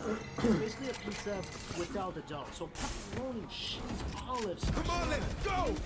Fried cheesy crust. Flash! With cheese on top and olives and pepperonis. This smells incredible. Spike planted. Dead! Someone's B. Go get him, One out. Hold it. Reloading. Sniper's on my ping.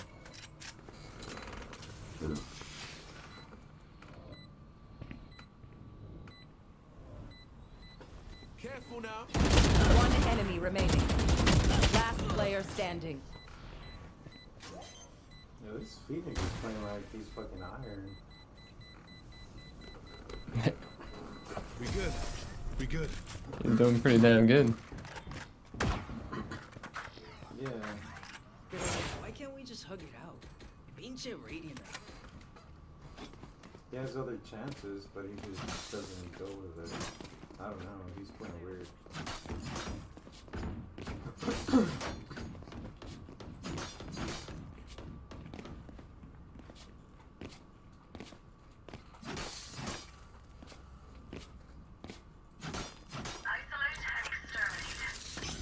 It's a hard A. Bomb buddy out. Grenade.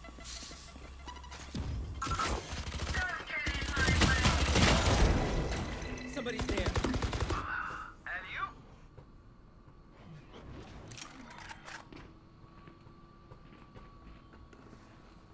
There's an option. No, you don't. Differently right here. One enemy remaining. Wow. I think we can all agree that one of the best parts over there? of a pizza. The plate's not is working, toasty, call an crusty audible. cheese. And this thing, it's just called that with awesome toppings on top. The cheese crust is toasty. It's obviously super cheesy. And if you feel like this might be too What are you much, mostly I'm telling going you right now, for? it's perfect. Especially this part of the game. Like, what are you most excited to do or see or whatever? I want to go to Akihabara, which is like the anime gaming district. Bomb buddy out. Grenade! And I would like walk around at night, see the nightlife.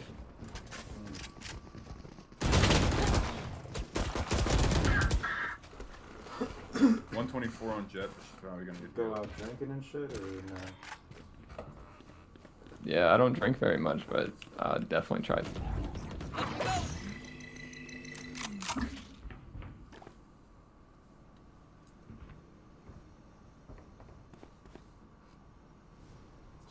Oh, that shit you won't.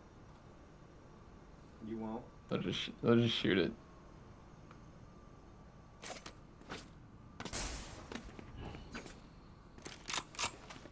Hey. You gonna try to find you a wife? Fuck yeah. I may have lied. I may have faked.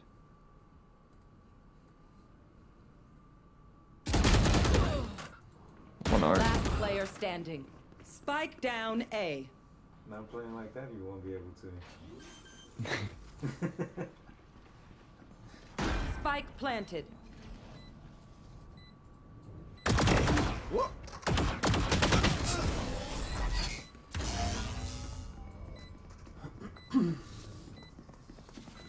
Pay attention. Might learn something.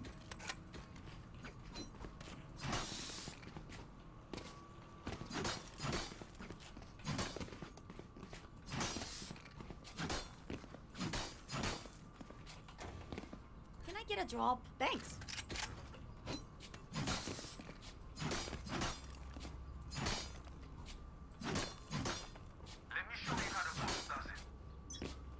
You're not a big foodie, right? So you don't care about Get out food. of my way!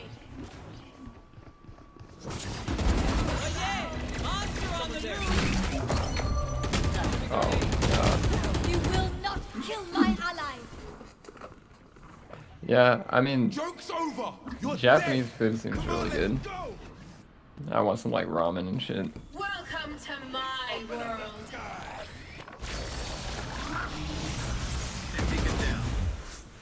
Rash isn't done with you! Some fucking, what's that? Spike planted. Deep fried pork over rice. I forgot what it's called. Last player standing. I have no idea. Watch your eyes. Watch your eyes. You're out. You're gonna at least eat some sushi. Yeah, I'll eat some sushi. If they mess with one of us, they mess with all of us.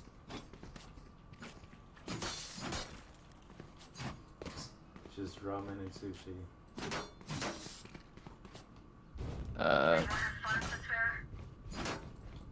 Yeah, I kind of forget the names of the other things that I want to try. Some pussy. Oh, I want to try udon, which is sort of like ramen. Udon. Okay. Yeah. Grenade!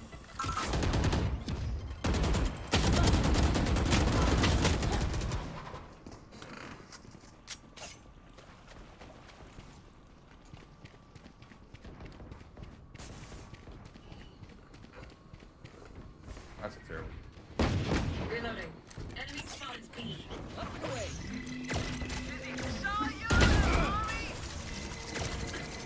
Enemy spotted B.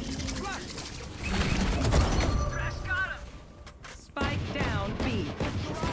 In smoke, brim smoke. One enemy remaining.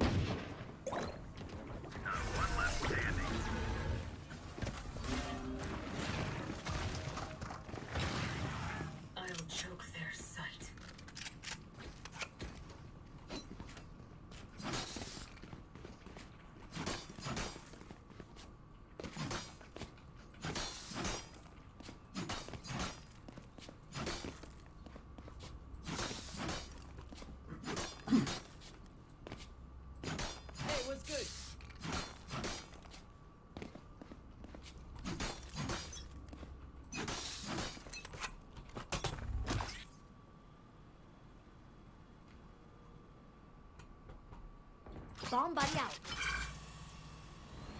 Ult's ready. At least one or two. Nothing A, nothing A. They're probably mid. Spike down B.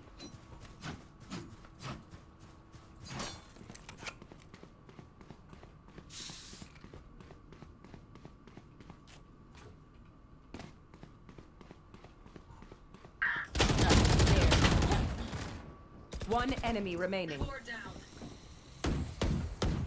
a cheese extra toasty. This is an absolute diabolically delicious creation. My ultimate is ready. This is so good. A perfect appetizer. Wow. Thank you so much. And here is the triple. Hey. You wanted a villain? I gave you a villain. Think some cornbread, fries, and Last a round skirt. before the switch. All together. Giant mag. Look at this. I've got cash. Tasty and buttery. The bottom of this burger is sitting on top of a grilled cheese skirt with sauteed onions, cheese, crispy bacon, and that is all surrounded by a moat of fries. I can't even pick get a this drop? thing up. Let me just cut it in half. Look Together. Can I get a drop? at that. Layers of cheese. There's a green egg in the middle too. Two giant 3/4 pound patties. Again, sandwiched between two buns, over here. sitting on top of a grilled cheese skirt. The problem with this is I have no idea even how to attack it. So you have to kind of use the cheese skirt on the bottom as the bottom bun. Holy moly. This is as extreme of a burger as I've ever had in my life. The patties all Spike planted. perfectly cooked, super juicy. This is so One enemy remaining. I mean, you got onions, the cabbage, also the bacon in that delicious It's definitely not. Had a apple crunch. Give me a little bit of both. My ultimate. Come on, let's go. Take it down. We good. Reloading. One of the Switching cheesiest sides. burgers in all the land. Come to the junkyard. See you guys in Singapore. I hear them scurrying.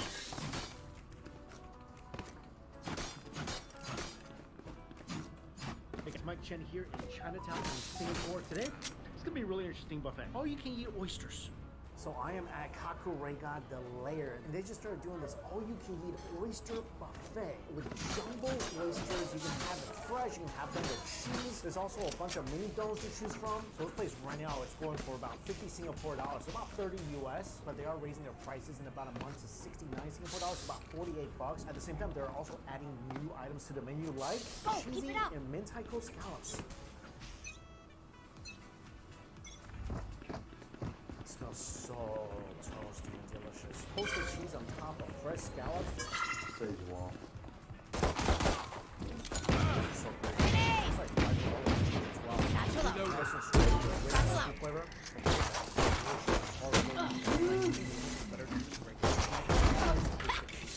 Dude, this one toasted mint on top.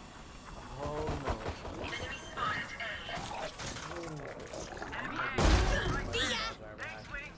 The scallops are buttery. I think there's a splash of citrus. That is a flavor made in the depths of the sea. Something that One enemy remaining. Ariel or Poseidon birthday party. Good reference serving that. Reloading. And the oysters are from Kyoto, so I got Last player standing. cheesy oysters. I swear to you, before your oysters get to your table, you can smell them. Wow. But look at how big these oysters are. These are some ginormous jumbo oysters. Clutch. A little bit of scallion on top, some grated radish. I'm so excited for the cheesy one. Gotta start with the cheesy one first. Look at this again. Put cheese in. Let's Super go already. Jumbo oyster, melty, toasted cheese on top. This is almost too much. It's so beautiful. Toasted cheese completely covering a succulent oyster. You smell the grilled oyster, you smell the cheese, and look how big this thing is. Watch and learn. Oh soon as this thing pops in your mouth, you taste that plump, sweet, slightly briny, very juicy, giant oyster. And then of course the chewy, toasty cheese. And grilled oysters, one of my favorite things. Oysters are so delicate, slightly briny flavor. And that flavor is cheese. It crispy out of here. Delicate, beautiful cheese. Bomb buddy out.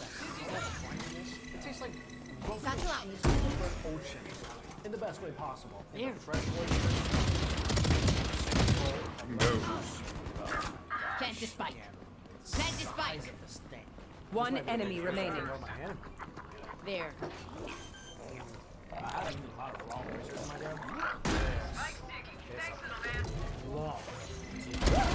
Okay, thanks, great guys. Subtle hints of the ocean, not overwhelming at all. All the flavor profiles very delicate and mild. The texture is sublime, juicy and tender. Like a poppin' seafood. And I like that they have different types of oysters here, so this way you get the best of both worlds. You taste a fresh oyster, you taste the cheese, keeps your taste buds engaged, and keeps it interested. And every single oyster here is at least 110 grams, so almost a quarter of a pound. Reloading. Don't hold back.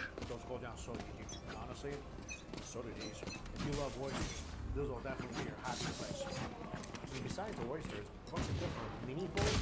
Enemy B! This thing serve a little seaweed, a little tapico. Enemy B! Cream sauce. Dizzy's up top! Somebody's there! Add a cheesy oyster to it. Spike drop! Creamy pasta with some plump, juicy oyster. Next bowl, this is Wagyu Karobido. This size chunks of beef over some salad and rice. I'm gonna bust out the spoon for this one. Combine this all together.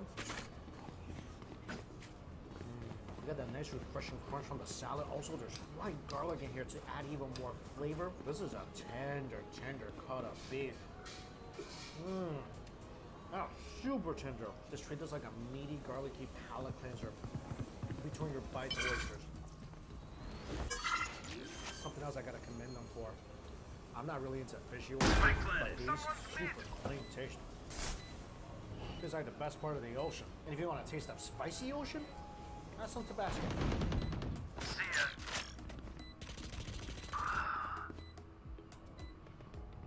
One enemy remaining. Round two. Piping hot, fresh from the grill. One of my favorite things to eat whenever I'm in New Orleans. Fresh grilled oysters with cheese on top. You not ready for a light show? Yeah, eat as many as I want. Palate cleanser time. Garlic fried rice with fish roll on top. That's so nice and garlicky. Also, yakisoba with sliced pork belly on top. Plain yakisoba with some shaved bonito as well. Yakisoba and fried rice, a couple of my guilty pleasures. This is really good here. This is such buttery yakisoba. The pork belly is fatty and milky, and the bonito flake adds that extra warm boost. Finally, more yaki meat gyudon. The meat's My a ult's little ready. firmer, just as flavorful. Like I said, this is pretty much oyster heaven. All you can eat. Again, not small, like jumbo oysters. Eat them with cheese, eat them fresh, eat them with some fried rice. Different rice dishes are really good as well. Sometimes cost you over $30. This is a fantastic deal. Again, freshest Someone's there. slew of delicious rice and noodle dishes. No wonder this place is always packed. One enemy remaining. Another reason Team Ace. it's not midnight right now, and still a ton of places are open. There's a pork organ soup that a lot of Sorry, people are at. ear's still That looks ringing. good. There's a Vietnamese barbecue. There is a chuan, so skewers, some chicken wings. That's a lot of options for a midnight snack.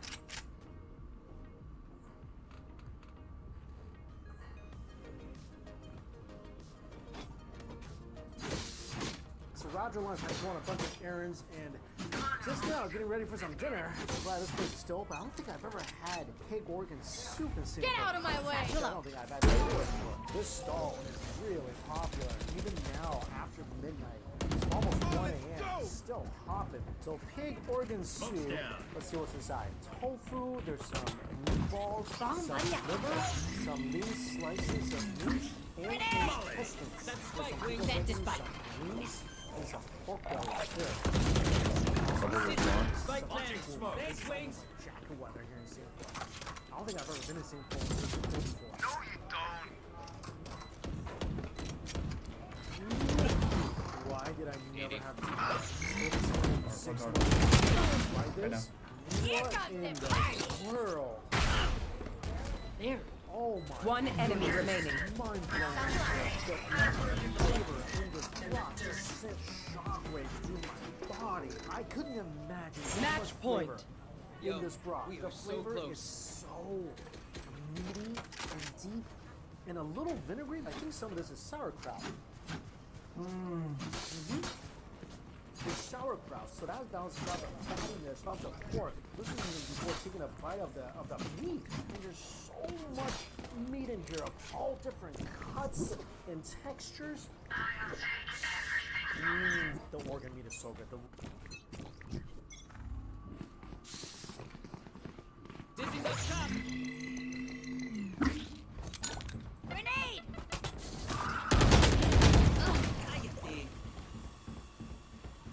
Satchel out. Satchel out.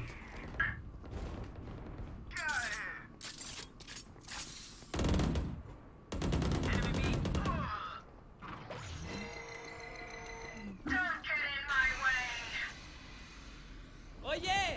Monster on the loose!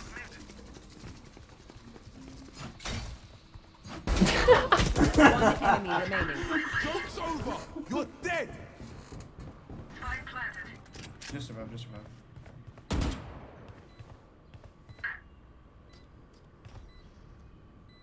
No, but fuck, I wasn't thinking about that.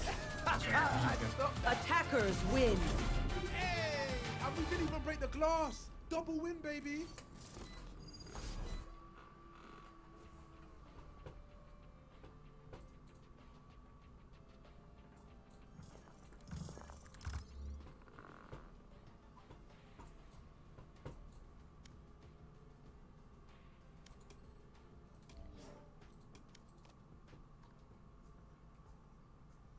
Damn, almost gold too.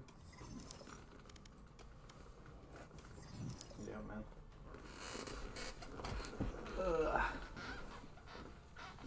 I guess my fucking brother is trying to get me to go back to the party we were at last night. Oh. What happening again? Yeah, another uncle's birthday. We went there yesterday, but he got way too drunk before the night ended. No, but me and my brother stayed up till like fucking 6 a.m. Fucking keep drinking that over here at my house. Ah, damn. Yeah, I should probably rest. You got work tomorrow? Yeah, man. Match found.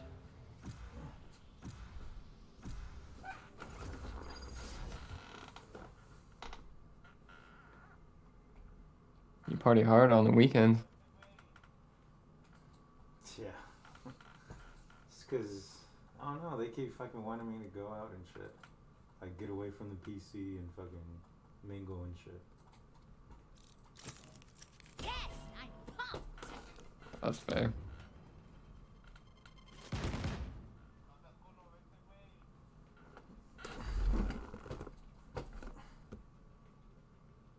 But fuck, motherfucker got responsibilities, man.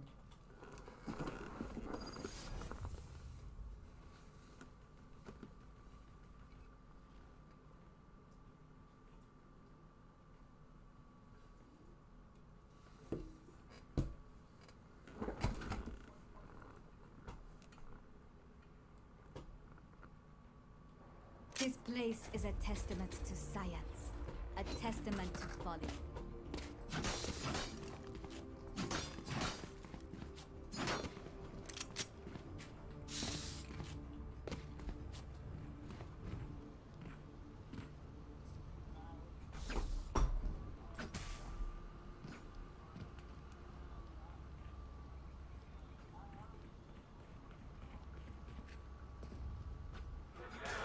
just sitting right here, just still drinking and play cards. But I don't really think you're just gonna come through with all the cards.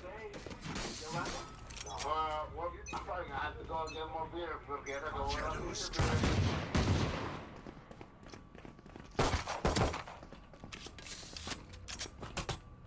Bomb buddy out.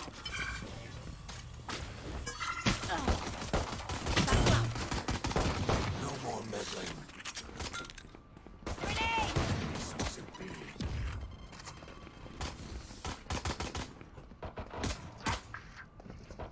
Here. Dead. Reloading. Cover going out.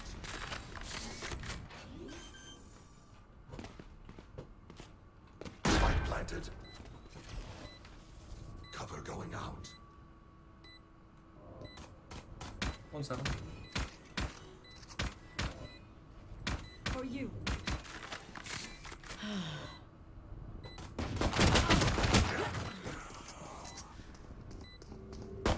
Last player standing.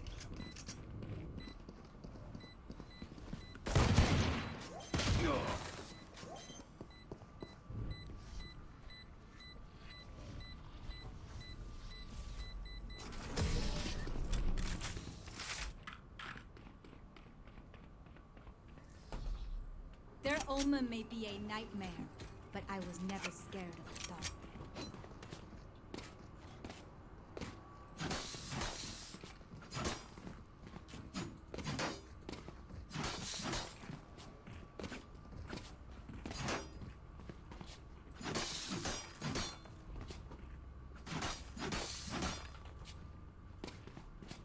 I'll find their cipher.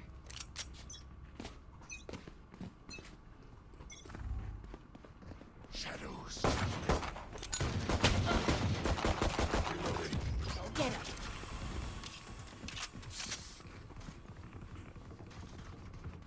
Satchel out. Reloading. Wall range.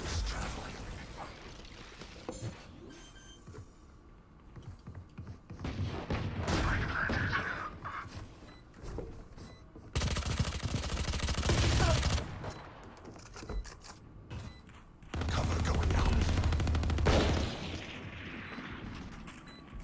Enemy spotted B. Last player standing.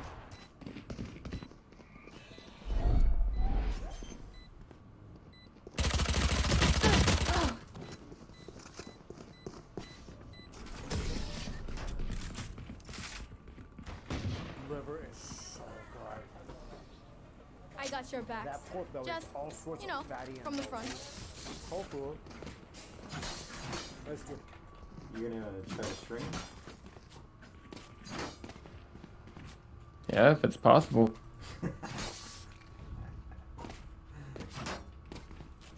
Don't you need like some fucking internet box or some shit? So you're gonna buy something, bro? Are you throwing? You trying to buy a box or some shit? Shadows traveling. Isn't that what you need? Enough to buy something, bro. You buy third round. Let's buy something, bro. I thought just internet connection. Your dumb ass bot after we lost her round, bro. Satchel out.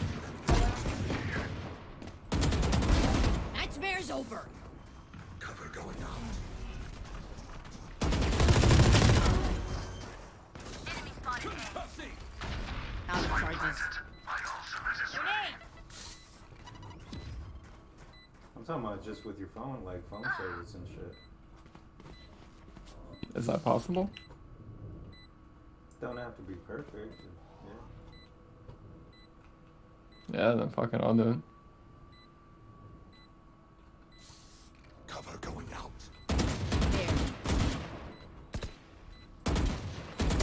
One enemy remaining.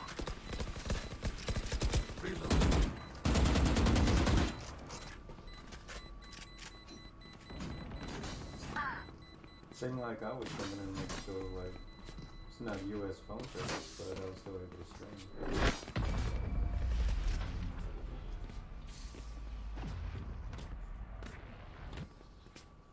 wanna win. No other option. Let's go.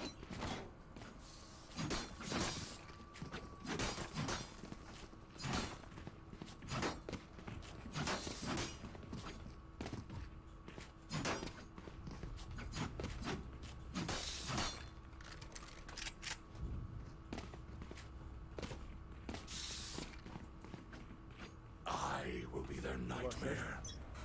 Pork meatball. Super bouncy and flavorful. This is just the best thing. I got some chilies. I'm gonna add a little bit of chilies in my soup just to give it a Somebody taste. out. Spike carrier down. Spike down B. Okay, a little chili in the broth is not bad, but I think I'm gonna just keep the broth the way it is and dip some of the meat in the chilies. Freak. And just chase it with some broth. One enemy remaining. I want this every day at midnight for the rest of my life. This is just a perfect gravy satisfier.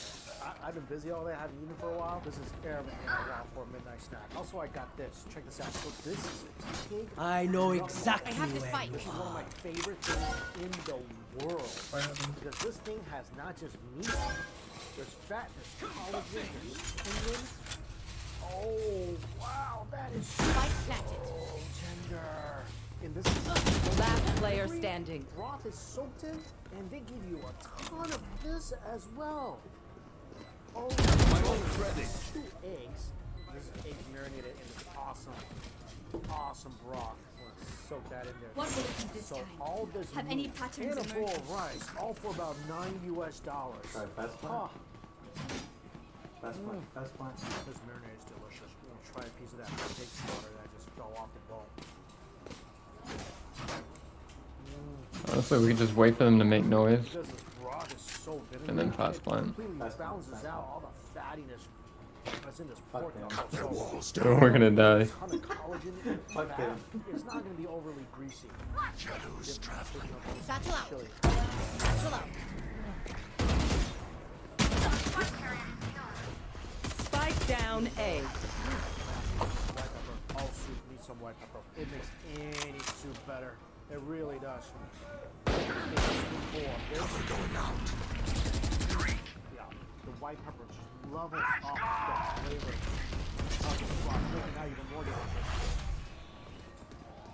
Bite of pork knuckle over rice and a spoonful I have the of spike. the fish soup. This is street food at its best here in Singapore. And this place open 24 hours a day. Spike planted. You're gonna have this for breakfast, Shadows lunch, traveling. anytime you want. And trust me, you give that a try, you're gonna want it all the time. I think I made it.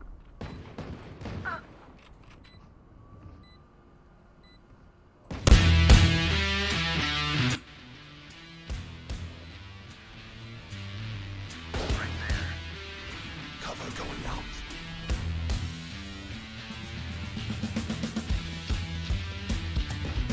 One enemy remaining.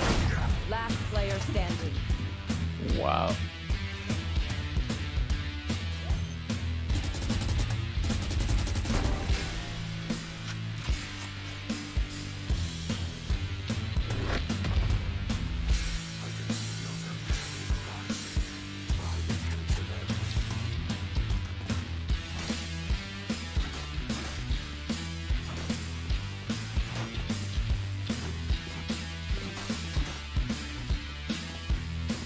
Sage, is this even your account though?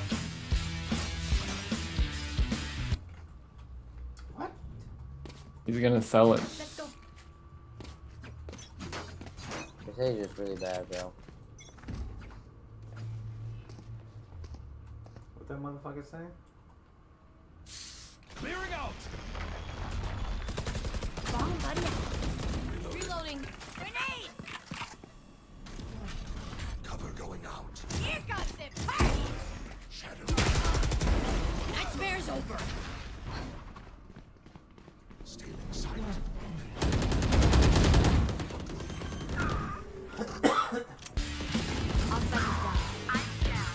Spike down B.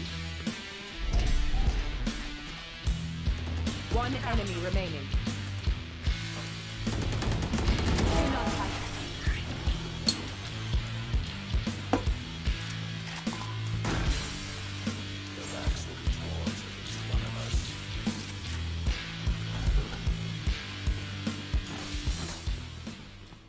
everyone, Joyance here. Today we're in sunny Las Vegas. So sunny, in fact, I can barely see the camera. Very blinding, but hey, I'm glad to be back. Last time I was in Vegas, it was very cold, so now it's hot. Today we're outside Fugetsu, guys, which is specializing in okonomiyakis. This one is also an izakaya, so they also serve like additional items and or even some alcohol, unlike the other ones. Spike so this is down actually a Japanese brand. They now have a couple locations in America, and from my understanding, this is the first one, which is actually an izakaya. So what are we doing today? Well, we have a giant Japanese challenge, and a lot of it's actually kind of Japanese seafood, but nonetheless, we have a okonomiyaki, so we have one of the delicious kind of, like, again, I don't want to call it pancake, but it's like cabbage pancake. I'll show you guys. I've seen it up. I've never had one, so I'm super excited to try it out. Then I know we have chicken karaage, so we have some Japanese fried chicken. I love these fried chicken. And then there also is a hot stone rice dish, which is basically like a cooked rice dish bowl, which is on top with Spike meats and down, all kinds of attacker stuff. spawn. So, not to mention the 60 kushikatsu, which are katsu skewers. We have 20 pork, 20 shrimp, 20 salmon, which overall is probably about 7 or 8 pounds of meat alone. I believe that's all. This is an absolutely giant challenge. Apparently, the pork itself is about 3 pounds. 3 pounds? 30 seconds 40 left. some ounces. Yeah, 40. Yeah, so about 3 pounds pork. Then the shrimp, the salmon, plus all the karaage. I think it's around 2 pounds. Spike down plus A. how much everything else weighs. Wonderful. So there's a lot of food. I would not be surprised if this is at least 10 pounds. Enemy removed. But yeah, My I think this ultimate is is going to be ready. one of those times where it's deceivingly heavy. 10 seconds And left. have some One fun. enemy For the remaining. challenge, guys, we do have 1 hour to complete the challenge. Just 1 hour, Wonderful. 60 minutes in order to get the meal for free. And if not, I believe it's roughly about a $200 value. So hopefully we will be able to get through today, guys. I But know. that was having it. That was fun. Once I want to stop staring at the sun. It's not good for your eyes. Yeah. Reloading. I'm excited, guys. Okonomiyaki, Japanese food. Love it. Let's go eat. All right, Ross, we're here with all the food. It's definitely a very, very large plate. This is absolutely insane. So I have the kushikatsu, which is basically skewer katsu. I have the 20 pork, the 20 shrimp, 20 salmon. Come on, let's go! Tonkatsu is the fried pork over ice. Get out of my way! There. Blasting! Shadows traveling. Flash out! Go get him. Blinding! Grenade! Satchel out. Satchel out. There. Spike planted.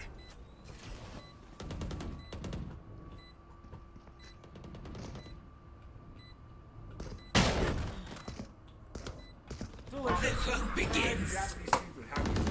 Hot stone rice. This is really unique. This actually is Last player also standing. a salmon, like a roe, like a fish egg. So again, that lovely seafood. The rice is also like cooked with a sesame, with a soy. It is cooked, so it's kind of like charred and crispy in there. So I love some textures. I have some karaage. If you're not familiar, this is basically Japanese fried chicken. You know, I love me some fried chicken.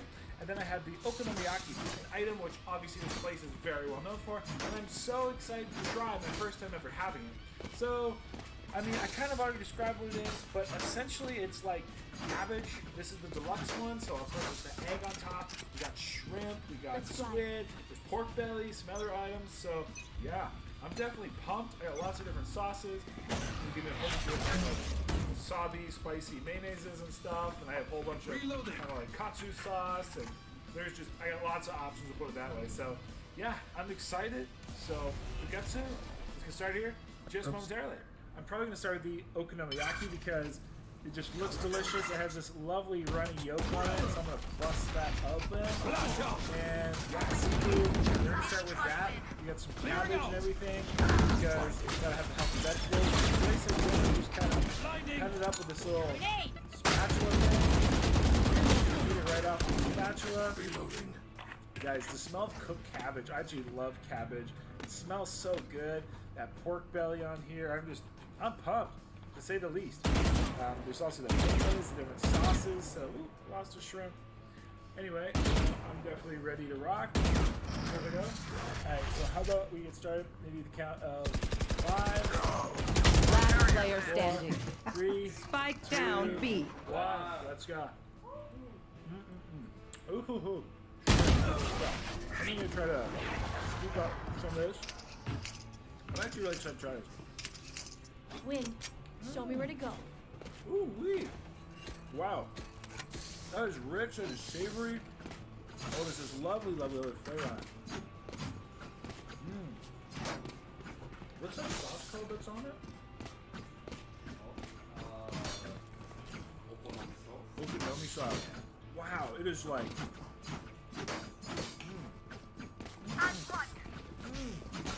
Woo. Oh, that bite was the pork belly. What's this? Man, concussing. It is savory. Bomb bite out. Oh man. Alright. That is impressive. That is delicious. Spike down A. The way that cabbage is cooked down, it's soft. Spike planted. Tender. Wall race. Worthless. Oh man. I don't know what to expect for that. You have to give that a try. 10 out of 10.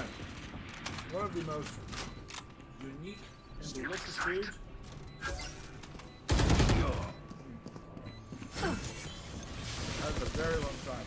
Here. Crazy. Yeah, like, One enemy remaining. oh, that pork belly. Here. It's like hard. I mean, it's kind of hard to describe because.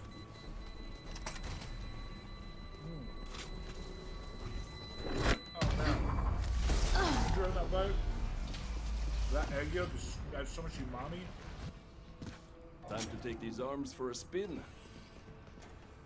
Delicious. I need a That's drop. just the best way to put it. It's hard to like call it a pancake because it's so much more than that, but.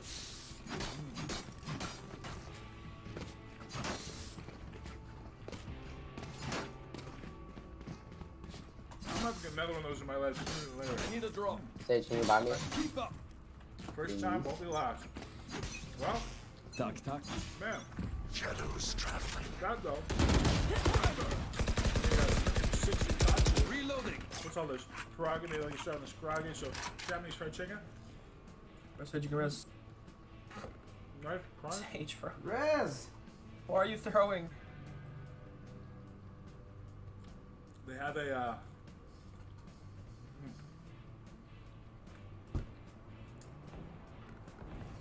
I'll spike this down. Spike down B. Last player Bro, standing. Sage. Holy fuck. They just never fucking Q again, bro. Play a different game. Don't even play on Why are you Play a different throwing? game. Bro, Please why play are a you different throwing? game. I just want to win. I just lost the Plant game, the spike. bro. Maybe you should try some Roblox or like cut this off. Minecraft. Seems like your kind of game. It's supposed to be a little more sweet and sour. Because how fucking slow you are. Also some straight soy fried in.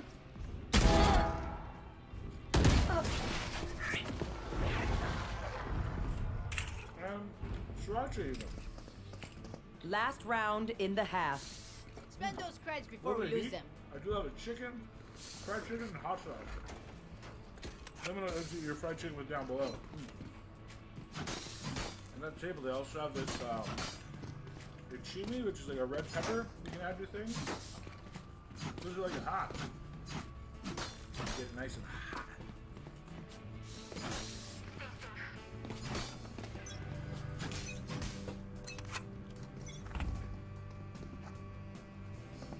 Excuse me. Cover going out. Here, let me like move some of these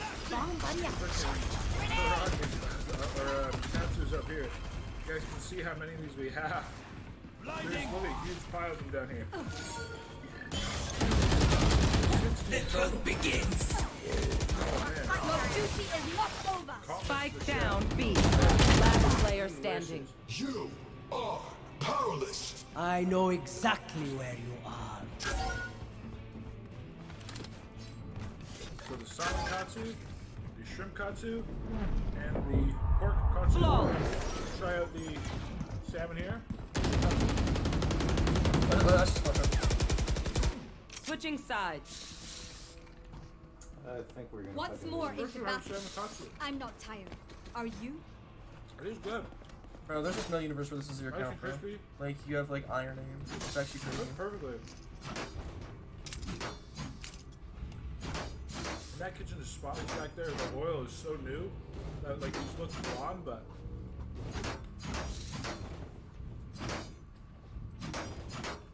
they're cooked perfect. That's the yours, perfect North wrong. Okay. Here's the fucking loser, bro. Go outside. That is so delicious. Like, do some fucking push-ups, bro. Do like anything else. Ooh, that hurt your feelings? I'm so sorry. Nice shrimp. We do have the tail Do some on. fucking push-ups, bro. Would you fucking climb up the Muted. way? Obviously, I won't be eating that tail. Climb up the ladder board. Bro, go fucking touch a boob or something, bro. Do anything. I like the shikatsu, shirikatsu. I quoted Andrew today. How? I said do some push-ups. Burger is like Need some grabbing fucking it. physical activity, Spike bro. planted. It's really Last obvious. player standing. If you think that Andrew Tate fucking invented push-ups, then you really are just fat as shit, bro. You're just fat as shit. You can order them, you can share them. Yeah, you use restaurants. It's crazy. I don't really care. You're throwing anyways. I'm not winning. Throw, bro. And just eat them like that. Pop them out. Can't even fucking pop, so I get nowhere to go. Oh, you must be retarded. Yeah. Maybe you have a mic, but you won't use it.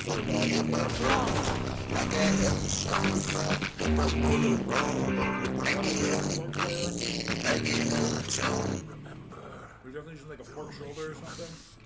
You got deep flavor. Like you deadass don't want to talk because you know you're a little Yeah, fucking heavy though. speaker. I think I mentioned it already, but huge thanks to all the staff for being willing to open this place up early for me. Because I gotta catch a flight in a little bit, and they're open like evenings from 5 to 2 a.m. So definitely a really nice late night spot. Ooh, excuse me. Woo! There. Delicious. Yeah, You like late night food?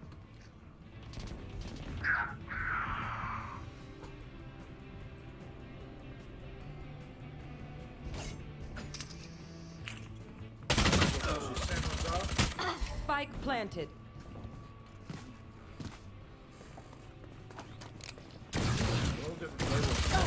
Last player standing. Flawless.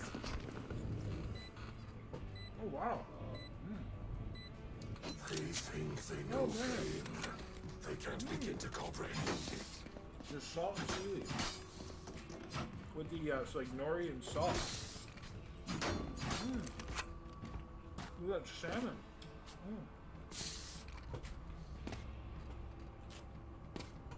Really highlights this lovely seafood flavor. That is so fantastic. Let's make some chaos. Oh man. Shadows. Like surprise. Somebody out. How much to add? The nori almost adds like a little bit of Enemy spotted maybe like B. bitterness? One down. Spike down B. Spike spotted B. One enemy remaining. They were not good enough. Oh man. I'm amped. Let's go. I got things to do. What an amazing yet simple addition.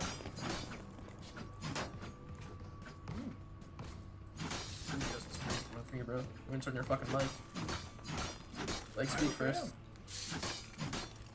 Bro, you haven't even talked. I think I ate a shot.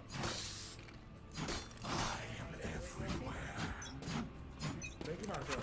It's absolutely delicious. Cover going out. Hey! Yeah, bro. You're like fucking 13, bro. You're like 5'4", you're just good to talk.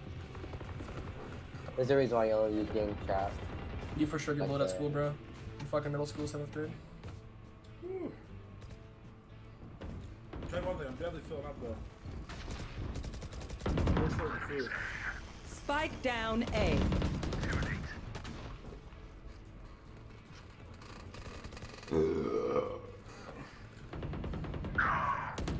I was talking to the staff, and they're like, yeah, the average person could maybe eat 5 of these katsus. I don't care anymore, bro. Like, already lost. It's like 10 people. Let's go play a different game, bro. I don't really play this game anyways. It's not a big deal.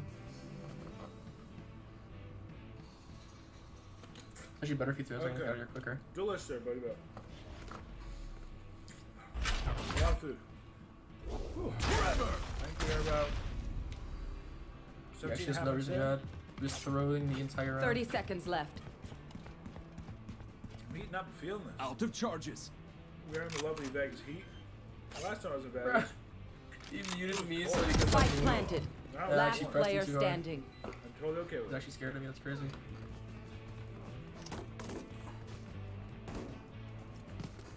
Pork katsu. Ooh, excuse me. Ooh.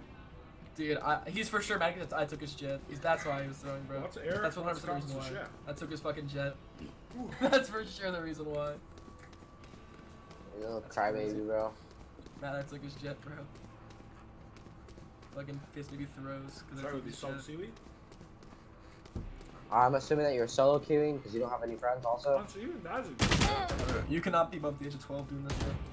There's just no way. One enemy remaining.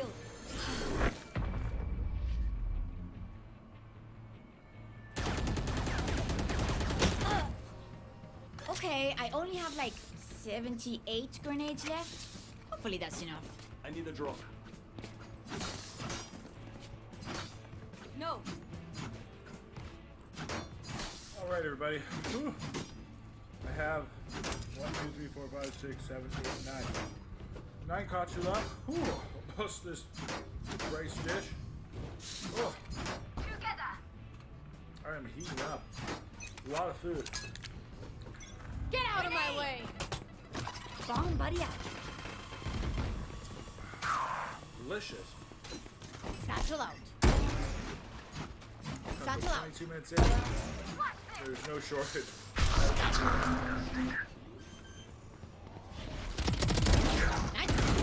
Spike I planted. know exactly where you are.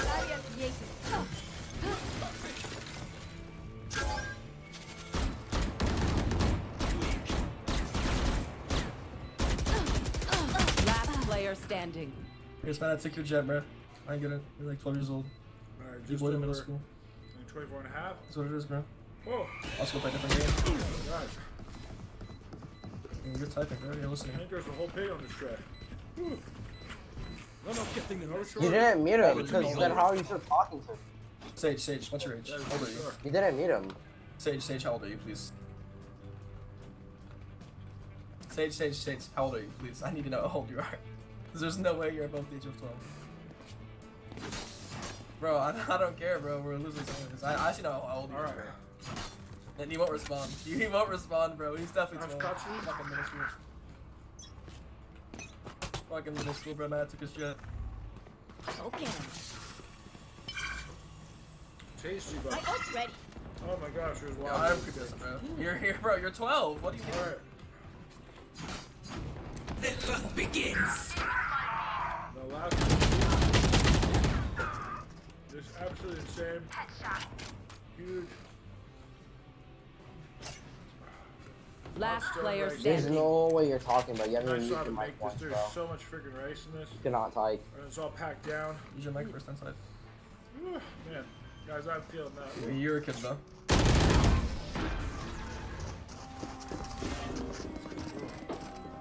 Well, if you're not a kid, why don't you talk then? Match point. Oh. Is it because you're getting famous for your voice? Is that why? I tell you, one of those Your fucking high pitched yeah. voice don't get picked up in that phone. Let alone 60 Like, you're good at katsu, something, bro. whole bunch of karage. So you're gonna install at Sage, but you've been throwing since the start of the game before anybody even talked. So, Some air. how are you throwing in the first place? That being said, Why were you throwing them? You threw before I even talked. show Oh, must so go it's on. just because you're a virgin? Is that it? I was trying this dish out. Oh, you just admitted starring. It's because you're a virgin. Awesome texture and being cooked in that hot Just nothing else, dish. vision, man. Of course, we got the That's what it is, man. the seared salmon. We got the I hope you roe find love one fish day. egg. I'm not projecting. Oh, It's man. crazy how you're below both of us. Lil bro. Original You style can't listen to roe. me. Lil bro, stay below us. Because I'm right, man. I'm fucking right. Let me bite into one of those. Lil bro, stay below us, Lil bro. Explosion. Below us, Lil bro. Last player standing. Lil bro, you're below us, Lil bro. Lil bro. The super Lil bro. succulent. Lil bro. Lil bro. Coat your mouth. Lil bro. Flavor. Hey, bro, I Actually hope very, you very find nice. this one day. Ooh, the Because sesame clearly you're and not that rice. the happiest right now. This is what you're doing in your free time. It's all good, bro. I promise shit gets better. Yeah, this is a savory dish. I'll put it that way. Ooh. Wall raised. I'm just to fill you up for the week. Oh, Here. man.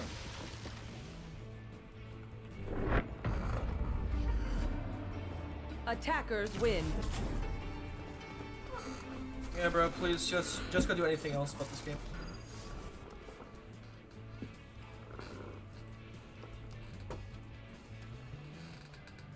Definitely. A lot of food though, my friend. Yeah. Ooh. It's delicious though. But man, it's a lot of food. I'm getting there, slowly but surely. Wow, that was like the cringiest match I've ever played. I think I'm okay, my friend. Yeah, thank you so much. I appreciate you. Whew. Alright, buddy. Well, there were some Go 3s on their team too. Yeah. Want to take a quick break? Sure. Alright.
friend. Yeah.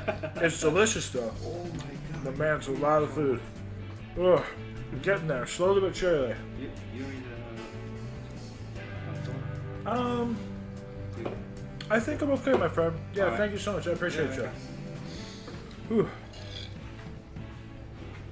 Alright, buddy. I think it's 31.5. Coming in for the finish. Ooh. Dude, this is a lot of food. This is so heavy. Like I said, they must have had at least 1.5 pounds, 2 pounds of rice in this. I know there was pork that weighed about almost 3 pounds of pork alone. Plus we had also 20 shrimp skewers, 20 salmon skewers, plus a couple pounds of karage. And the oka.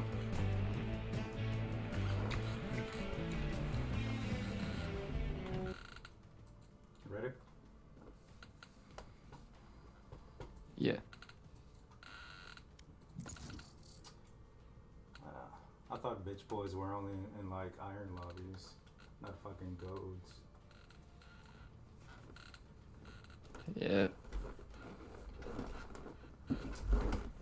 But it happens, whatever. I just want to know why he got so mad. Fucking knew he was throwing like in the first round. Fucking. It was like round 3, and they're like, "Why aren't you buying?" They were kind of flaming him a little bit for that, but that wasn't really enough to like go over the edge. Like, well, I'm just gonna throw the whole game now. Yeah.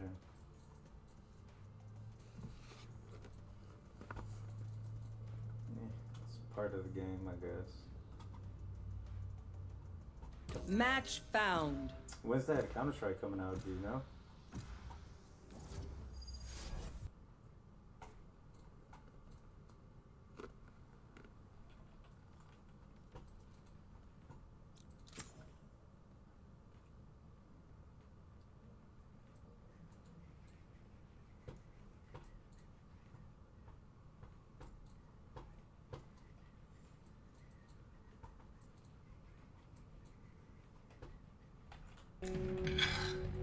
Okonomiyaki.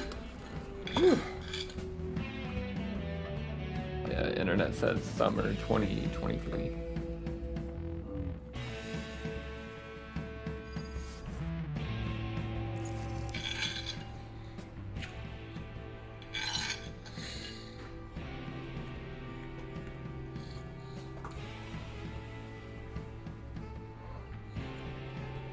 Match found.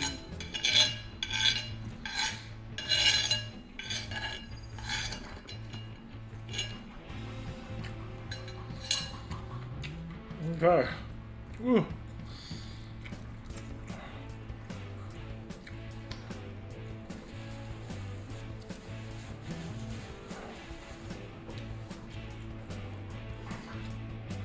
This is happening. Calling it right now. I hate. Oh, playing and I was Reyna, ever so done there. It's gonna Oh. be me that gets stuck with her. Happens every fucking time. Can I play Reyna? Oh, you bring that up, and that means you're gonna get Astra.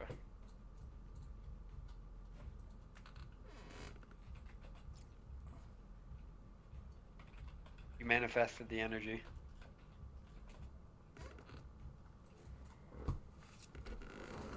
Wait, it doesn't count as a dodge? It No, just as gives long you as a you're random. hover. Yeah, as long as you're hover over character, Oh, that's it'll crazy. just randomize. The only way it counts as a dodge is if you don't have any agent selected whatsoever. Gotcha.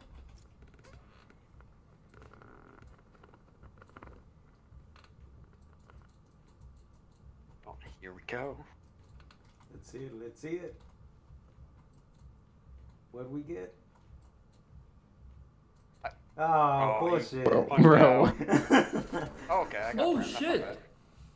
Oh, I'm the only one that didn't get a Oh, duelist.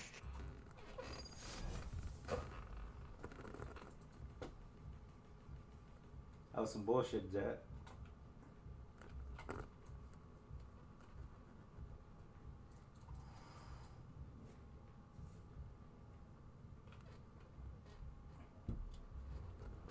the wrong day to Oh my god, I've never played fucking Neon. You got this. Right. Jet, did you lock at the last second? Yeah, just I did, yeah. I panicked. disappointing. Disappointing. I'm sorry, I panicked. Shame. What the fuck is a relay goal? Smoke. It's her stun. The concussion. They're probably gonna go away. I'm Thompson not sure of that. We got this. They don't have heroes. We can play like 3A, 1B, and C. That's it. There's C. I can hold them off with a molly. Hey. Hard A, hard A, hard A. There's one mid. It's hard A, hard A. It was like 3A. Hey.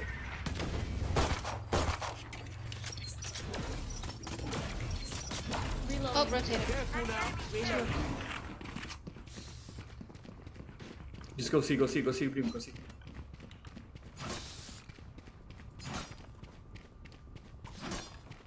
I'll stay on. 52 on Jet. One down. Jet in garage. One garage. Spike down. C. Last player standing. Flash.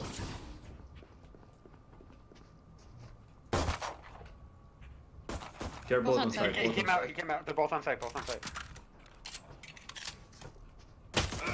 Watch your eyes. That's right.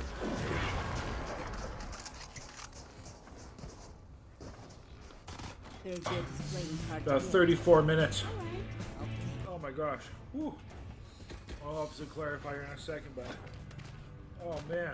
Do you know how to get those was a stun lot of things to food. not be stacked on top of each other?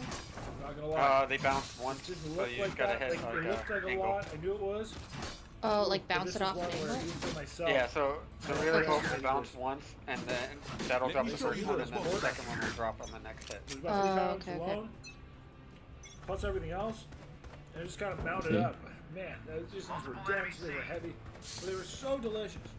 And how, like, a lot of the Oh fuck, okonomiyaki- sorry.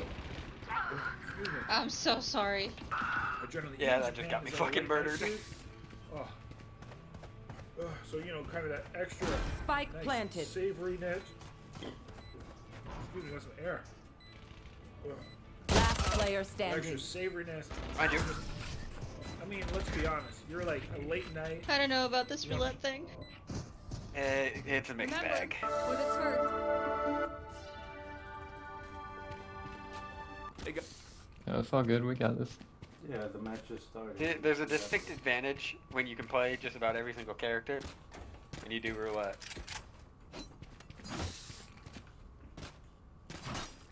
Well, if you don't know the abilities, just go off of aim. Holy shit, you're quiet as hell. Oh, okay. Volume's up. Mid. Enemy killed. Spotted mid. 2A. Who said?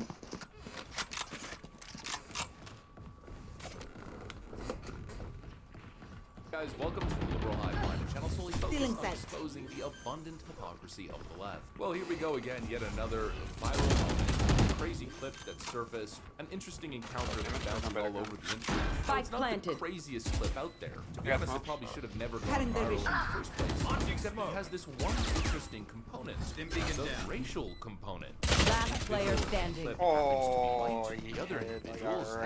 happen to have a darker skin pigmentation, and so what does that mean? Win. Cue the Show me where to go. grifters. That's unfortunate. All of a sudden, we have another hate crime hoax on our hands. Another juicy Smollett situation. Not even created by the kids long as themselves, we can get a couple but by rounds. the woke social justice activists. Yeah, that's these it. freaking But as vultures long as who we can just get a couple love rounds, to I take think we'll be advantage fine. of these types We're of running 5 sensitive duelists, or 4 situations, duelists. blow them out of That's proportion, tactics. completely lie about them, craft destructive agendas, narratives. I wouldn't and here count me we as a go duelist. again. It's that revolving I don't know cycle. what the fuck my Another shit does. Gotta kill 'em. viral Democrat hoax. More evidence to just simply add to the pile.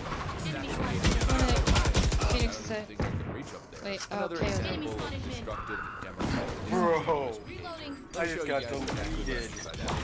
Just at 60. Alright, friends, so I'm sure most of you guys probably have all the details to know what's going on. She got another incident happened in City. A video was posted of a nurse leaving a hospital, attempting to rent a city bike. Those publicly provided bicycles, sometimes they're electric, sitting in those docks across the Spike planted. Out of nowhere, she was accosted by a Last player teenagers. standing. Here's the clip, and then we'll get into some more details I later. don't know how to aim this shit. You're fine. It's funny at least. I'm out of here. Yeah, you gotta sprint. Right click to slide.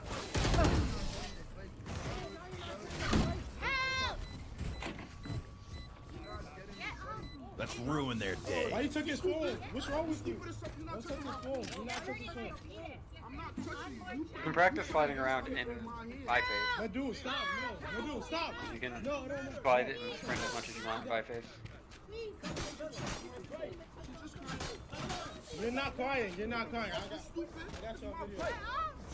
Where you I know how to use it, I just don't know when. That's on. That's on. For rotate. Rotations. Broke doors, front. It's his. Bro, shit. Fucking lucky as shit. Pops me through the smoke. Holy see, I left garage open. Stop big crying. Hey, stop touching me. I want to touch you. Hey, stop touching me. Stop touching me. Yeah, bomb C. Stop touching me. Yeah, that's what you use. Exactly. So take it. So take it.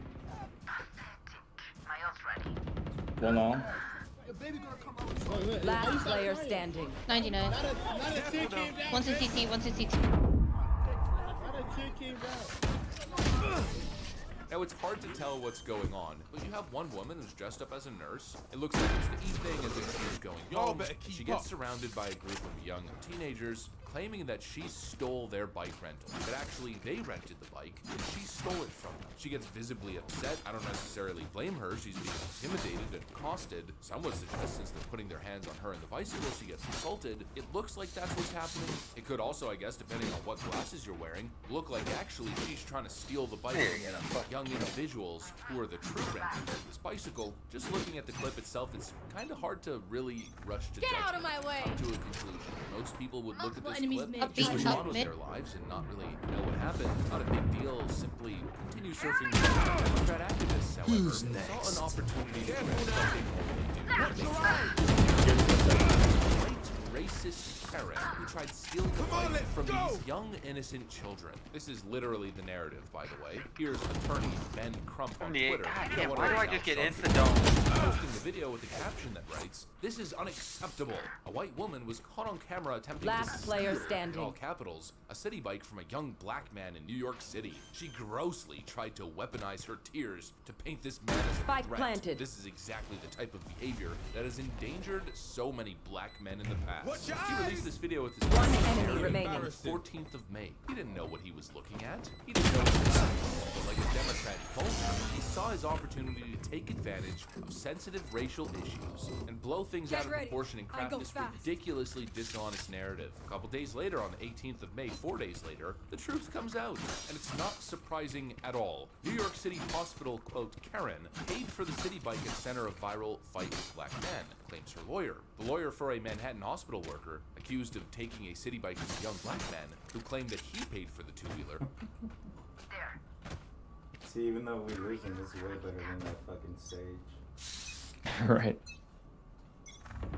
You are powerless. These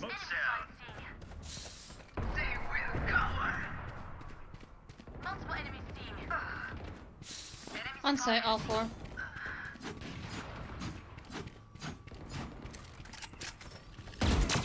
Spike planted.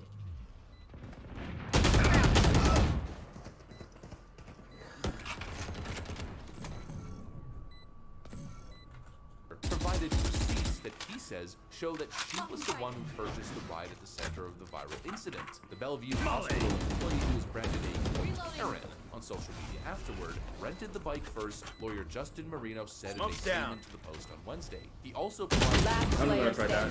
12, which were time-stamped minutes apart. The first receipt viewed by the Post shows the bike being taken out before it was relocked 1 minute after, which Marino said is the bike seen in the video. It makes sense. She took the bike rental off of the rack, and then the young man you can see on the video pushes her and the bike back into the rack, triggering the rental to be over. She then pulls the bike back out, and another rental period makes perfect sense. Who would have guessed it? Ah, this novel concept of waiting for the facts before you make public comment, before you promote and push a destructive narrative. These Democrat social justice warriors, these civil rights activists in many cases are simply terrible people who are taking advantage of these sensitive issues for their own benefit. Without the facts, they demonize people publicly, creating these posts that go viral and are viewed millions upon millions of times. The gullible masses reacting like this, whether she paid or not, the fake tears, the cries for help, were to weaponize her privilege and danger a black man. She should have given them the bike regardless of W key. Oh, there's two. This is disgusting. Terrain seems a bit. Sorry, bro. They were both window. And there seems to be no sign of intelligence. Yeah, mid. Lies. She stole the bike and tried to get that young man murdered. Well, She's close. She knew to take her badge off, hoping I hear not to Jet be dashing, so. identified. Spike Most planted. of the people who have these kinds of reactions either aren't paying attention and don't even see the correction later on. They simply fall for the narrative, or they're so brainwashed, they're so ideological, they're so part of this social justice cult that they purposely doesn't matter. You know, Juicy Smollett, regardless of whether he lied and took the whole country on this ridiculous drama, well, what he did was justified because, I don't know, white supremacy or something. Complete nonsense copium. You have a woman here who, it's being reported, just finished a 12-hour shift at the hospital, is simply trying to get on a bike and go home, and she's accosted by a bunch of young teens, probably running this little racket where they see someone take a bike, they say, hey, that's mine, I rented it, and then they take it and ride the bike around the city on your dime. That's probably what transpired here. It was probably a crime. Not to mention the nurse, from what I understand, was 6 months pregnant. She didn't get viciously assaulted, but arguably she was assaulted, she was accosted on the streets, her movement was impeded, she was intimidated, she was clearly the victim here. Yet these leftist lunatics take a situation like this, take a victim, and paint her as a racist Karen for millions to see on the internet. It's so beyond despicable, I struggle to come up with words to really truly describe it. But anyways, you guys get that. There's one more thing that I want to cover here. The woman in the video was identified as Sarah Comrie, and one of her family members actually started a GoFundMe. There's this little interesting part that I want to cover. Help Sarah Comrie fight being branded a Karen. My name is Bob Rowe, and this past Saturday, my niece Sarah Comrie, a physician's assistant, My ultimate's ready. became embroiled in a much publicized incident with a city bike that unfairly painted her as a racist. Facts have since proven that this is a lie, but the damage has been done. In fact, Sarah is a dedicated healthcare worker who is 6 months pregnant. She holds racial justice and equity dear. We're gonna stop it right there. Part of the problem. She holds racial justice and equity dear. It sounds nice and lovely on the Jack, can you watch my exterior, CT? but how could you be so blind? The racial justice and quote equity grifters are the reason this happened in the first place. You know, when are people activist nonsense, creating more problems than it's solving, creating this era of delusion and propaganda, all these excuses, and this lack of accountability, not to mention this demonization of white Americans. She cares about racial justice. Well, caring about racial justice created a scenario and put you in a position where you became a victim of racial injustice. And the whole equity thing, okay, so you're a communist? I don't even get it. Enough with the labels and the brands, falling for all the leftist grift. A world of basic accountability, responsibility, and He's so scared of losing the op. Anyways, you guys get it. That's what I got for you. Hopefully you enjoyed this video. If you did, make sure to leave a like and possibly subscribe to the channel. Thanks for watching. I'm over them.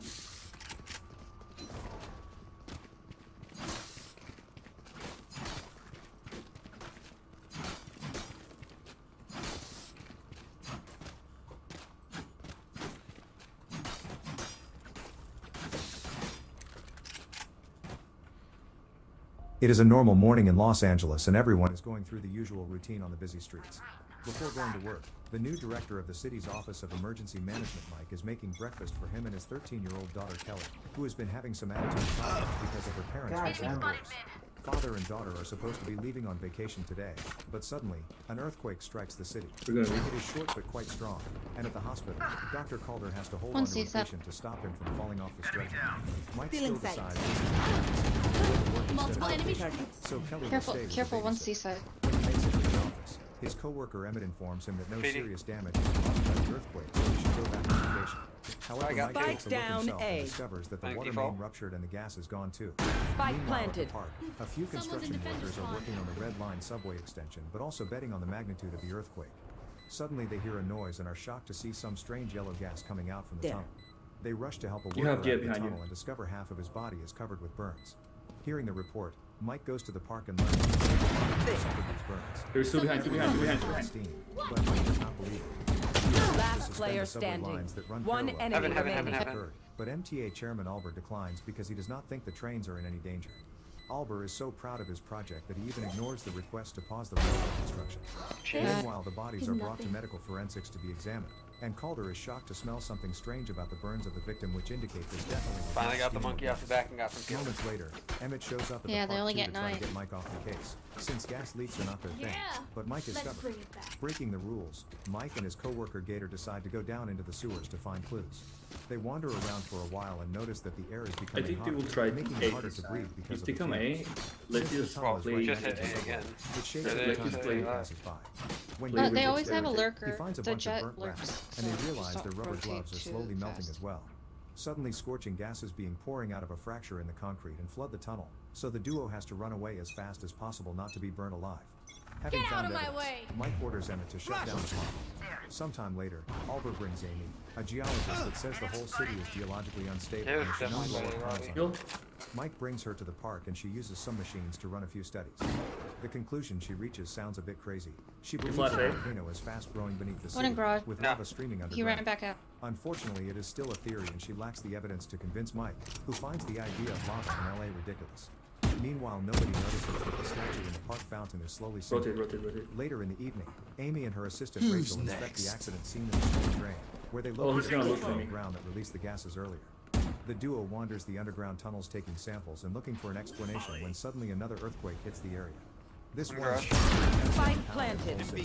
At home, Mike rushes out of bed to find his daughter and takes her to a safe spot. Close. Underground, Last player tries to standing. stop the earthquake, but it still crashes against Throw a fallen strafing debris. to the side The quake headshot. cracks Are a you hole in the fucking tunnel where the kidding me? scientists are, and Rachel falls, That's leaving her always hanging round in the before bed. the switch. Amy tries to save her, but the smoke is getting stronger and the tunnel is becoming hotter by the second. A burning explosion of steam hits Rachel and burns her to death, leaving Amy in shock. When she comes out of the tunnel, she notices the fountain water is boiling. Little by little, generators are turned on in the most important buildings in town. Mike leaves home and brings Kelly with him, thinking he can keep her safe at the office. Suddenly, huge steam geysers begin coming out from every manhole on the streets. Cars stop to wait, but it only keeps getting worse, and now there is smoke and rocks falling all over the place. You want to play? Mike watches Let's a huge play. smoke curtain in shock before the little rocks are replaced by actual lava bombs, which Some begin people causing don't fires look. whenever they land. Some Those houses are are for destroyed, more and than buildings sea and other structures like traffic lights get destroyed as the Dollars. falling debris causes accidents for the citizens who try to drive away in panic. At the end, One's window. They're pushing safe. Oliver hears about the train stuck in the tunnels and decides to lead a team to rescue them. Go, go, go! Meanwhile, the driver calms down the terrified passengers and tries to get out, but the doors are stuck. Chamber Back on the between us, I streets, think, Dan? Calder is stuck in traffic too, and she watches how the lava bombs hit Chamber one of was the right. arriving fire trucks. Stops the car to try to One close the C one. door. I think it's two. Already looting stores. Steals Amy's Two on side already? as firefighters do their best to deal with the One enemy remaining. Just long, don't Spike take. down. She has ops. Smokes. Tells him about the fallen fire truck and Mike rushes to try to help the Yeah, firefighters bomb. out, but everyone freezes when the city begins rumbling. Suddenly, another earthquake hits the area, destroying a building that drops broken glass all over them. Mike shockingly watches Amy's theory come true when a freshly created Everyone else volcano wants to erupts from the city tar pits and lava begins to flow freely down Wilshire Boulevard, incinerating everything in its path. 30 The seconds lava left. soon begins taking down vehicles, and a terrified Kelly leaves the car as she cries to her dad for help.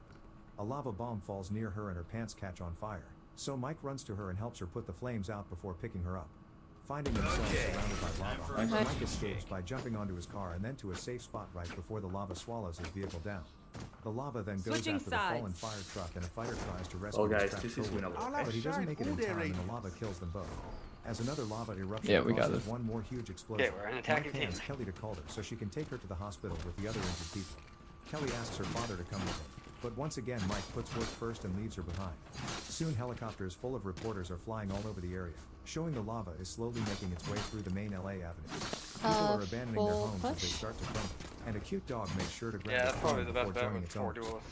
Moments later, Amy joins Mike in his efforts to help the cops and the firefighters to organize a safe Just sending evacuation that to try to control the Let's go lava. A, no? Mike wants to build a corridor Fair, that a stops lot of the people go lava A from first. reaching the rest of LA, so everyone pushes a bus away and then Mind shoot the game. tires to use the vehicle as a wall. Then Mike and Amy try to rescue an unconscious body to safety, but at that moment, a burning tree falls and blocks their way. The firefighters lower their ladder and the duo puts the body on it before hanging on the edge to get away. Spike As down, the C. victims catch Last player three of them standing. start panicking and put it off. The movement shakes the ladder and makes it break, but luckily they fall to a safe spot to immediately help. Amy is starting to think they should give up on the city and concentrate on the lava. But Mike keeps Oh, them planted. motherfucker. Soon cops, city workers, and firefighters are grabbing jackhammers and other tools to hit the streets let and try them to guide try the it. lava away from important places. Meanwhile, the lava is starting to fill the red line tunnels as well, while Albert leads his squad to the crashed train in search of survivors. Everyone is unconscious and has to be dragged out of the vehicle, but at least they are safe. As the lava comes closer, Albert notices I that the think train they were driver is too still easy, missing and actually. returns to find him. The driver is alive but unconscious, so Albert has to pick him up to leave, shoes melting with every step as the lava reaches the train and begins to melt. Don't hold back. Feeling guilty for how he handled the situation, Albert jumps into the lava and flings the driver at his team before he dies. She grabs a basket from the store and puts it on the ground, where it starts to roll on the ground. This indicates an inclination of the ground will take the She's lava there. in the direction of the gas station. The Why would workers you- continue to push cars and other Nice. vehicles to try to guide the lava away, but it is not very efficient. Eventually, a bunch of emergency trucks arrive and Mike and Amy create a plan to erect concrete barricades at the intersection of Wilshire What happened? Boulevard What and happened? Fairfax Avenue, forming a cul-de-sac in which to pool the lava. Soon every person available, even if One few enemy remains remaining. is pushing There. every piece of debris available while Mike guides them with well-organized orders to keep the barricade in the right direction. Meanwhile, at the medical tents are starting to save animals too. Calder helps a few kids with their burns and asks Kelly to keep them entertained until they find the parents. Back to the streets, the barrier is finished and the firefighters proceed to shoot water with hoses and truck cannons. Soon helicopters also join the team to spread more water and they manage to harden enough to make it stop. Yeah, can I get- Everyone can I rejoices take and celebrates, Frenzy as assuming the secondary? eruption has stopped. However, Amy still worries Well, and I'm enters gonna the get- subway tunnel to double check. Using a gadget, Ooh, she confirms that that's lava is fire, still bro. moving underground. She Yep. calls Mike and explains they didn't stop the lava, it just moved somewhere else, and she compares the incoming eruption to the corrosion Expect a above. KO knife somewhere The along lava this is path. traveling through the red line subway extension, and her calculations indicate that the main eruption will occur at the end of the line at the Beverly That's Center, right. where the medical tents are. This Mike one, immediately joins platform. Amy at the end of the line, and they lower a We can go somewhere else. We can go somewhere else. We have a field. fast-moving flow of lava. Mike has to push Amy away before the flames blow up into the street as well. They analyze the pace they see in the tunnel and discover that the Oh, never mind. After calling Emmett so he can start evacuating the Find me. Mike discusses their options with Amy, only to garage. start to lose hope. Hey, I'll Fortunately, get that. Mike Just sees go a plant. building and is inspired with an idea. They can use explosives Door, to make door, channels door. in the street that divert the flow of lava into Bologna Creek, which would eventually flow into the Pacific Ocean. The roadway is sloping in the opposite direction. One They can enemy start by remaining. demolishing a 22-story condominium building, which should Dollars. prevent the lava from entering the city. Nice. Mike asks Amy to go find his daughter while the team begins working on setting up the explosives. However, when Amy What the makes fuck it to is the going victim on? groups, she Kill them, discovers try to Amy is kill 'em. gone because she lost one of the kids and is out there looking for her. Back to the team, they're running all over the place because they only have 20 minutes to get it all ready.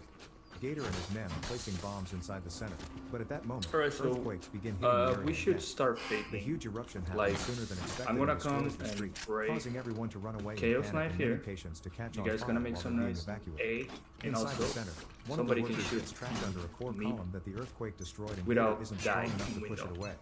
The lava is coming closer, but Gator refuses to take ignition and changes sacrifice, detonating the final explosive charge. One by one, the explosives begin going off. At that moment, Mike notices Kelly and the little I gotta boy kill, I in the gotta kill, path I of gotta kill. explosions. He runs as fast as he can and pushes his daughter and the boy down as the Come here, entire come here, building come here. collapses. Fortunately, the plan goes Get outside. perfectly and the resulting tunnel guides Careful the lava double doors. Nobody's successfully watching to the double ocean. doors. While people celebrate the victory, Amy looks around for her new friend. Suddenly, a hand pops out Backside. from the pile of debris, and Mike emerges with Kelly and the tiny child, all alive and well. The kid notices everyone is covered with Omen's ash, on B. making Just them all plant C. look the Yeah, same Omen's on B. regardless of race until rain starts to fall and washes the ash away. Amy admits that she would have sacrificed half the city. There's So one she garage. thanks Mike for teaching her not to give up. At that moment, Emmett arrives with a new Ready. saying he is leaving for a vacation with his daughter. Oh, that's long. Make sure to subscribe. One in garage, so you one can long. watch more videos. Thanks for watching. One enemy remaining. Enough of technology. The future I don't know why I decided to peek long 40 with the years fucking ago, stinger. a comet collision caused a What the fuck is catastrophe. that? Most of the continents Alright. submerged, and the Korean peninsula Those are the totally details. reduced. Only 1% of the world's population survived, giving rise You to can record pneumonia. your The polluted air everywhere led to the invention of Air 4, which converts oxygen into oxygen, and humans must wear oxygen masks before stepping out. Due to I played scarcity- close and short last round. They don't really have eco, so I would avoid because they have shotguns. Probably. ¿Qué onda, amigos? Yo soy Mauro, no manches que rico, y aquí bienvenidos a Guadalajara. Hoy vamos a hacer un tour épico del centro. De hecho, aquí me encuentro frente del mercado Corona. Alright, I got kill. Aquí tengo Let's go. mi guía estrella y mi suegro favorito. Bueno, Let's go. Roberto. Pues el único suegro, creo, ¿no? Sí, es cierto. Roberto, ¿qué vamos a hacer hoy? Pues hay que comer aquí algo rico en el mercado Corona. Ojalá ustedes tienen hambre porque ahora viene el antojo cañón. Vámonos. Oh, amigos, y ahora vamos a empezar directamente con una de las cosas más emblemáticas de Guadalajara. ¿Y qué es eso? Las tortas ahogadas. Aquí, amigos, estamos directamente y se llaman No Ricos Como Rigo. Y ahora les voy a presentar el chef estrella aquí, el buen Diego. ¿Cómo estás, Diego? Todo bien. Diego, ¿tú haces las carnitas o cómo es? No las traen hechas, es mucho tiempo. One hacerlas. enemy ¿De dónde remaining. lo traen? De aquí de alcalde Barranquitas. Y que está también chido es, no son tan grasosas. ¿Cómo lo hacen para que no salgan tan grasosas, Diego? Le quitamos la grasa para que se le vaya todo y pues ya aquí la subimos. Este es un tipo de calentador. Va a salir chida la torta, ¿eh? ¿Quieres cómo se preparan las tortas? Obvio. Es un bigote salado, se le pone frijolito. Ah, órale. Siempre trabajas tan rápido, Diego. No tiene nada de pena porque hay mucha gente aquí. Diego, esto es un molillo chiquito. ¿Tienes diferencia? Es salado, solamente es de aquí en Guadalajara. Es este tamaño. ¿En cuánto sale una torta? Una torta salen 50 pesitos y si la gustan con dos tacos 57. ¿Cuánta carne pones? Finish más o menos? line. Unos 100 gramos más o menos. Y ahora viene la parte importante. Con alcohol y salsita. ¿Y la salsa pica? No, la salsa va Alright, so I think we tomate, could chile se go, lo pone eh? a su gusto. This should Órale, be the entonces la salsa no pica. No, chile ya se lo pone a su gusto porque mucha gente no se lo termina. Esto es una torta verdaderamente ahogada. Parece sopa. maybe Y dice neon, Diego you que can no go with pica neon. la salsa, pero no And I confío, try to güey. speak ¿Crees que va a picar? No pica, vente para que se la coman a tu gusto. No, hombre, te la hace rapidísimo, Ay, Diego, ¿eh? silence Eso for duró, 5 no sé, seconds. como la preparación, como 15 segundos. ¿Como en cuánto tiempo haces una torta? Ah, pues yo creo Hold que it whenever you menos can de finish. 10 minutos chilito para que le pongas a tu torta. El chile de agua. Esto pica. Sí, ese sí está chiloso. Ah, son unas gotitas. Sí, eso va picado, pues. A ver, limón, salsita picante y ya con esto. Y a comer, a ver, Roberto, ¿tienes Yes, hambre? shit. Ahora bienvenidos a One more la CT. estación. Que va a picar para ti, ¿no? Porque antes de empezar, Two heaven. Both heaven, don't peek. They have to drop. Nice. lo sabía, pero ni probaste. You got an op, you got an op. Aquí también This is tenemos gonna be cilantro, cebolla y más limón. Ah, bueno, ¿Esto ¿qué se quieres pone dar? para la torta ahogada? Sí, Todos esos They have condimentos to. ya los vamos a poner. Nice. Cebolla ya hay un montón, pero copiando a Roberto significa que ponía más. Te voy a probar primero a mi tiempo. Random was it? Phoenix, can I have it? Pero eso es lo Ya. Aquí pueden ver, Mm. así se I should put that back in my necesitas rotation. comer con cuchara. Sí, porque se ablanda mucho I like el it. bolillo. Ah, no manches, mira. I'm nada más rocking se it. come Yo, let me buy you, Emily. con la cuchara. I usually don't have Bien, cañón. I like it. The what do you call this?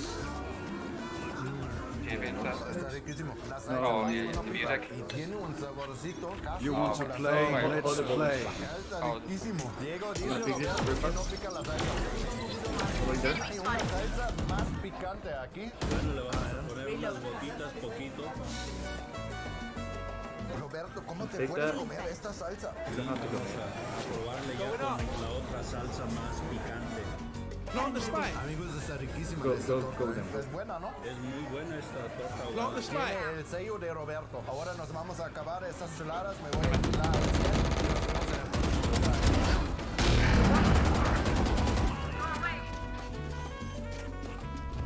Hombre, amigos, esas tortas estaban al mil y la cosa es que ahorita ni estamos dentro del mercado, estamos aquí en la orilla, porque esto me encanta aquí, que en la orilla tienes tantas cosas. One enemy remaining.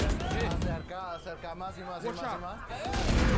Oh, that's a Aquí chamber. son muy de buenas, vamos a Took my damn head acercarnos, off. ¿Quién eres? Natalie. Aquí siempre son de buenas. Sí, aquí todas andamos de buenas. No manches, ustedes venden cosas bien chidas. ¿Qué están vendiendo aquí? Hamburguesa, lonche, sándwich, burritas, biónicos. ¿Qué son los sándwiches? Me llama muchísimo. Yeah, there's no way we're coming back. What you mean? We almost caught back up. Yeah.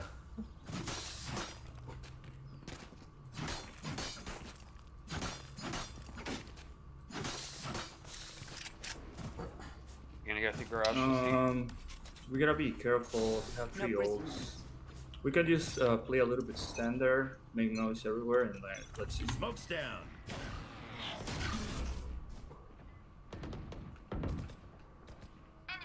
Yoru's over there. He's not gonna be a game, that's for sure.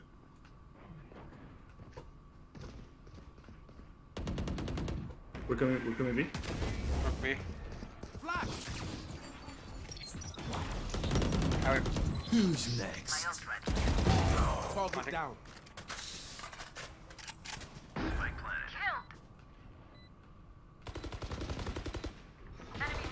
One There enemy is on site. remaining. There is on site. Upside, hit 39. Nice. There's no way, bruh.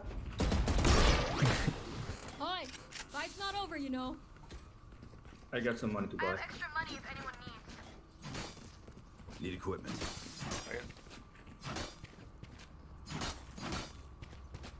Alright, so this round is gonna be the same game. You gotta be careful because they don't have really a lot of They money. have So one person who can, 2 people they that might can buy. buy like shotguns and stuff. So you can try to go C. Be careful in Here. garage because again they have shotguns. I can smoke that off. Get out of my way!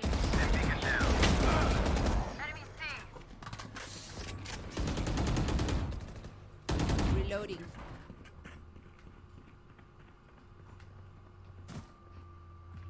Hunting. Garage. Down you go. Well, Reloading. Reloading. planet.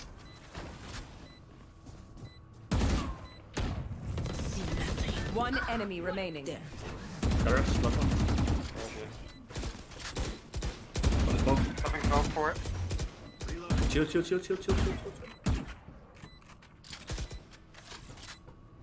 I got my ult. End of story. Nice.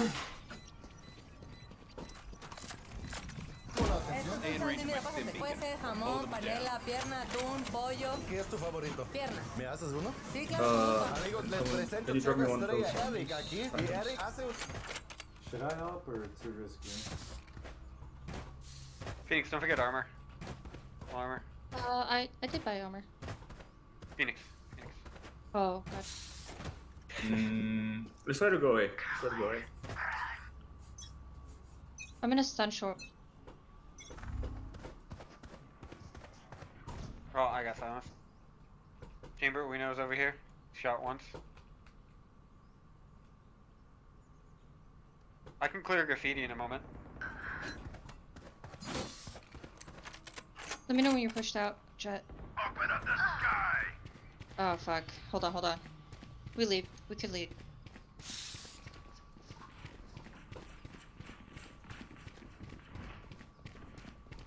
Just go C. There was no one C before. One speed. Enemy A.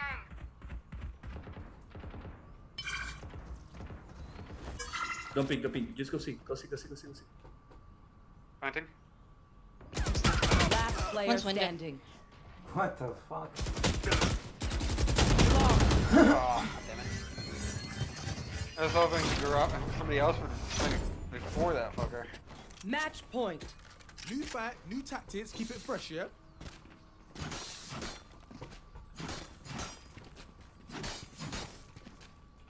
Yeah, give me spike. I can find B. If they smoke us, can we flash out? I gonna stick B. I'm gonna ult. You know what to do.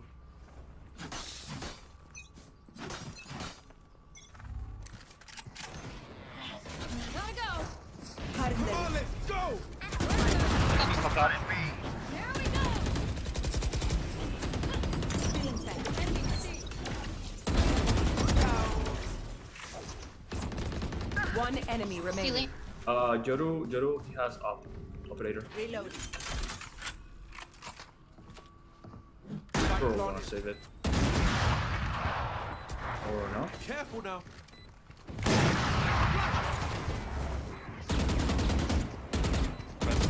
Right. Nice. Stop that. I got your backs. Just, you know, from the front. Go hard C, hard C. All the eggs are on this basket.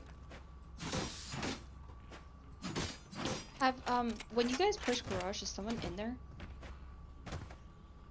Yeah, Sometimes. There's usually someone garage. Like, at least they rotate through their ass. If you're gonna push garage, I'll smoke window than smoke rather than smoke the actual. Phoenix, I need you with a gun, man. Not with an operator. No, don't smoke when I want to push. Okay. Launching smoke. Push. Yeah. In the corner, right corner. Spike down mid. Last player standing. Who's next? You heard him. Flawless. GG. Defenders win. You want to play? Let's play.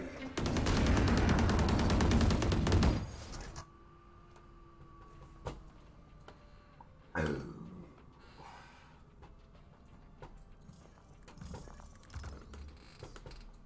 was a pretty good match. Yeah, it was so close.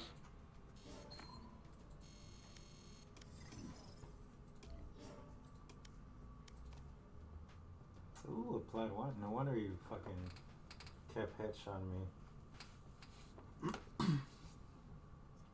Oh yeah. Chamber. And that motherfucker was so annoying, man. He killed me so many times, one shot. Wanna go again? Yeah, I think one more. Alright.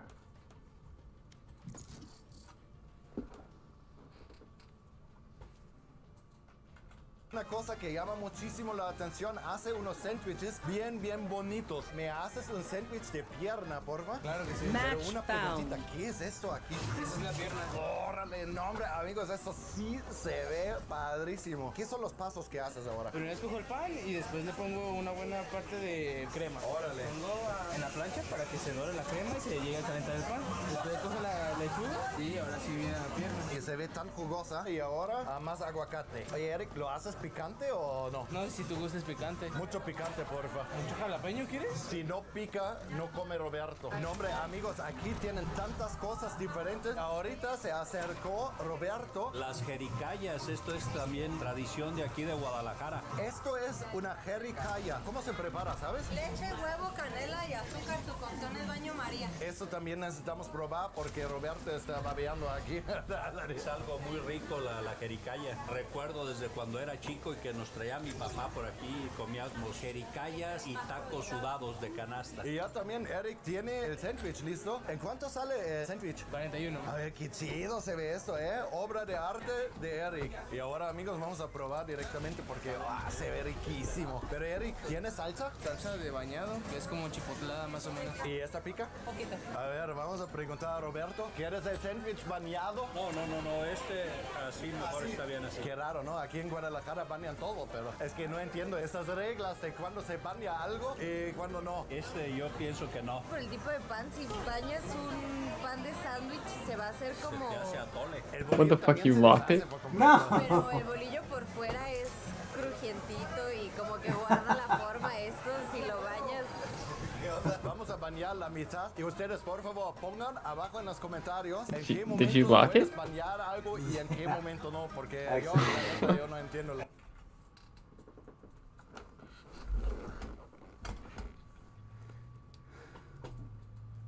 No, I saw they weren't going for roulette, so I was like, oh, fuck it. But, no. I actually clicked on raise, and then I locked it, but apparently she locked it like half a millisecond before I did. Oh, yeah.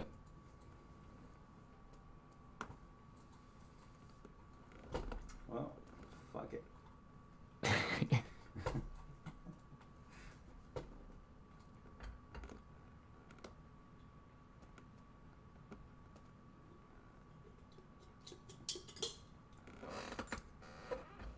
A ver, vamos a degustar uno aquí. Dale. Se antoja. ¿Está chida? Muy bueno, sí. Sí, creo que sí está muy bueno. Oye, queremos probar la mitad bañada. Sí, solo para checar cómo es bañado. Ya Eric nos va a echar un buen de salsa, pero solo en la mitad. Oh, órale con eso. Oh, órale, ¿qué estás poniendo ahora? Esto es un aderezo. Ay, qué bonito. Y ya con esta cuchara, Eric, muchísimas gracias. Por nada. Eres chef chingón. A ver, amigos, ahora tenemos la otra mitad bañada. Estoy babeando ahora, Voy a probar poquito primero, porque... Yeah, Jet's alright. Their Sova looks familiar. What is that? What am I saying? I said Of Jet's course alright it in does. this map.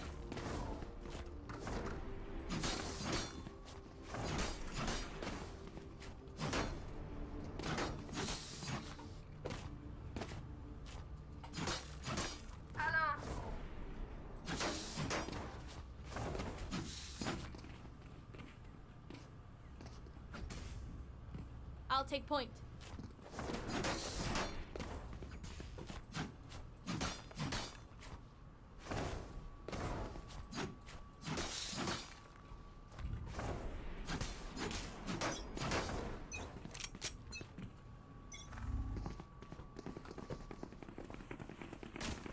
Here.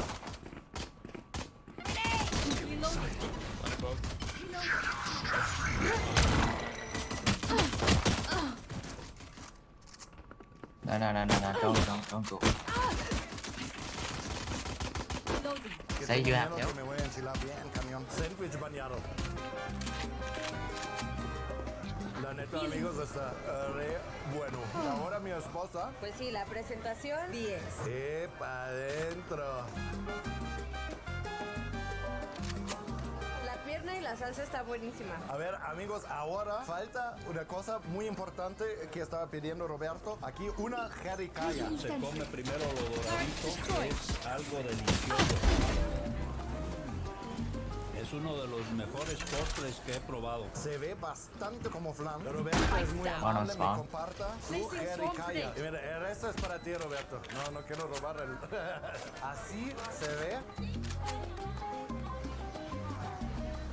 Es diferente que flan. Eso es más suave, súper dulce y arriba lo quemadito, la neta da un toque bien especial. Ahora vamos a esperar a que Roberto se inhala su postre y nos vemos en el próximo lugar, Last player standing.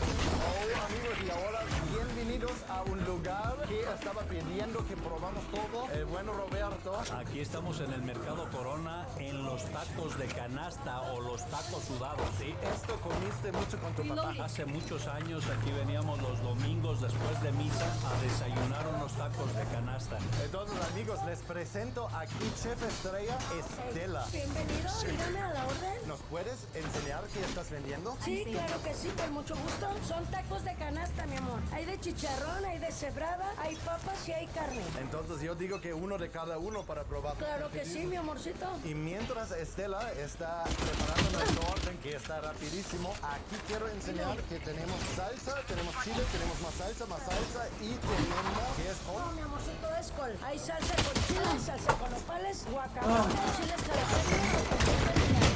¿Esto haces tú? Todo, mi amorcito. Entonces, ¿qué es la salsa que pica menos. Spike down, mid. Viene jitomate nada más. La verde, mi amorcito, viene con aguacate, con tomate, con su chile verde. Aquí otra vez te puedes tacos. ¿Cuántos caben en esto? ¿Cómo cuántos? Pues varía, como esté la misma son los tacos que vamos elaborando. Viene cubierto con su papel estraza para que se conserve su taco bien caliente. Eso. ¿Y cómo entiendes qué es qué taco? Tienen aquí por secciones, corazón. Órale, ok. Mira, viene siendo todo esto de chicharrón, la otra parte de deshebrada, la otra parte de frijol y la otra parte es de papa. Y Roberto aquí en el fondo pueden ver. ¿Qué estás haciendo? Viendo el trompo, cómo lo están asando la carne.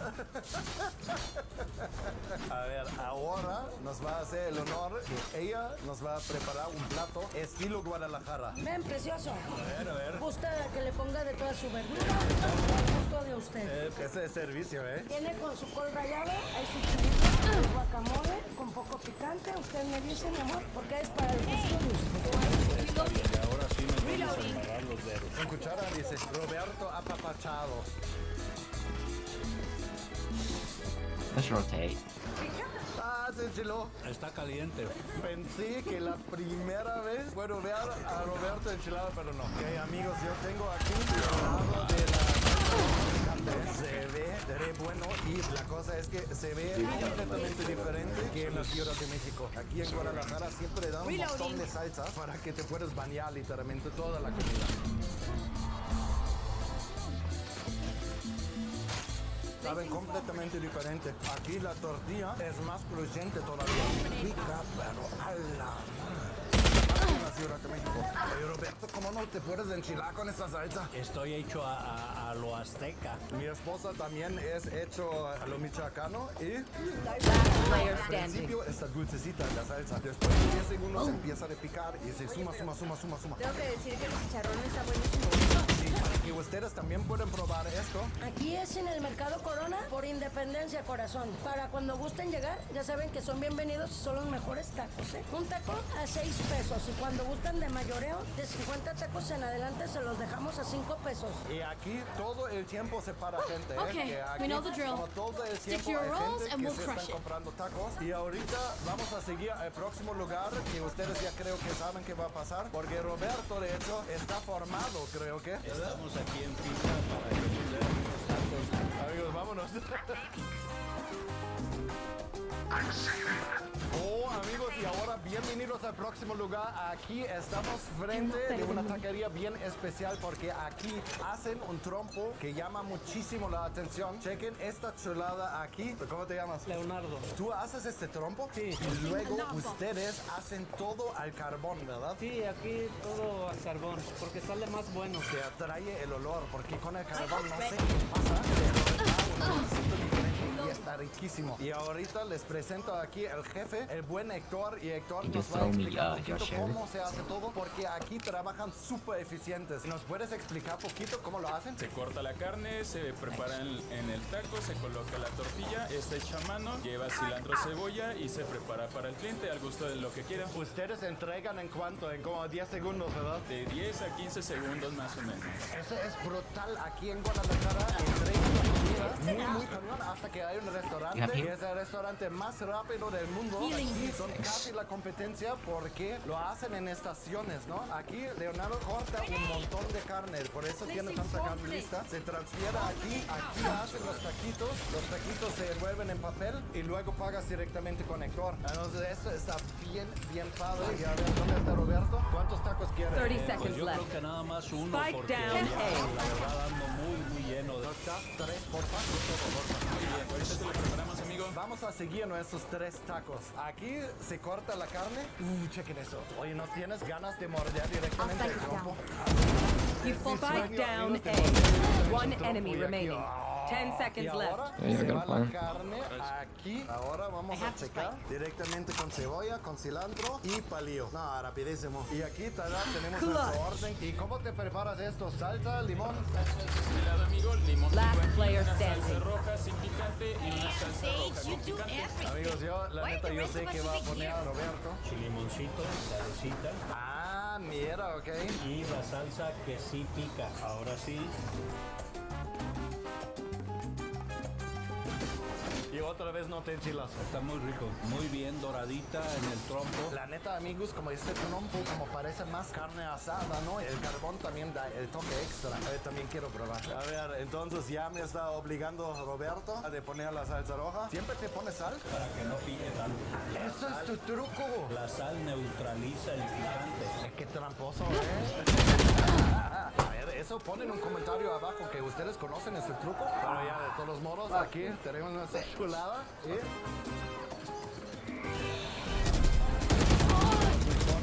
De Guadalajara. La carne es súper jugosa y con el toque del carbón porque cambia por completo el sabor. Y las salsas aquí también son muy buenas. Desde mi punto de vista no son demasiados picantes, dan un montón de sabor. Ahorita, amigos, todavía estamos frente del mercado. Ya es tiempo de entrar porque tienen un mar más de comida adentro. Entonces, vamos. Spike down A. Last player standing. Y ahora estamos en el próximo lugar y nos llamó algo bastante la atención y ahorita voy a buscar cómo me puede entrar a la cocina. Aquí venden una cosa, creo que para muchos bien freaky. Y ahora vamos a dar un tip. Aquí están vendiendo carnitas, pero de las carnitas están vendiendo todo, ¿verdad? Todas las partes. ¿Qué es la parte favorita de ti? La trompa. Sí. No manches, amigos, chequen aquí, se ve cañón. Does chat even know how to save?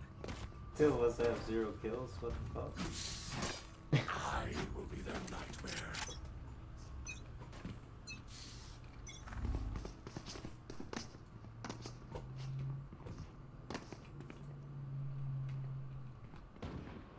Initiated. Placing swamp grenade. Swamp grenade out. Reloading. Reloading. Sentry.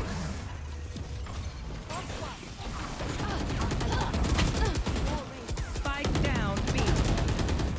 Enemy spotted. Enemy spotted B. Get him. Last player standing. ¿Cuántos cerdos tenemos? Ahí son 5 puercos, diario. Y aquí les presento Mario. Mario, ¿cómo está? Bien, bien, ¿y usted? Oye, Mario, ¿me puedes explicar qué es eso? Cachete. Muy sabroso, pura carnita. Me estaban diciendo que la trompa aquí es la onda. Es lo mejor, ira.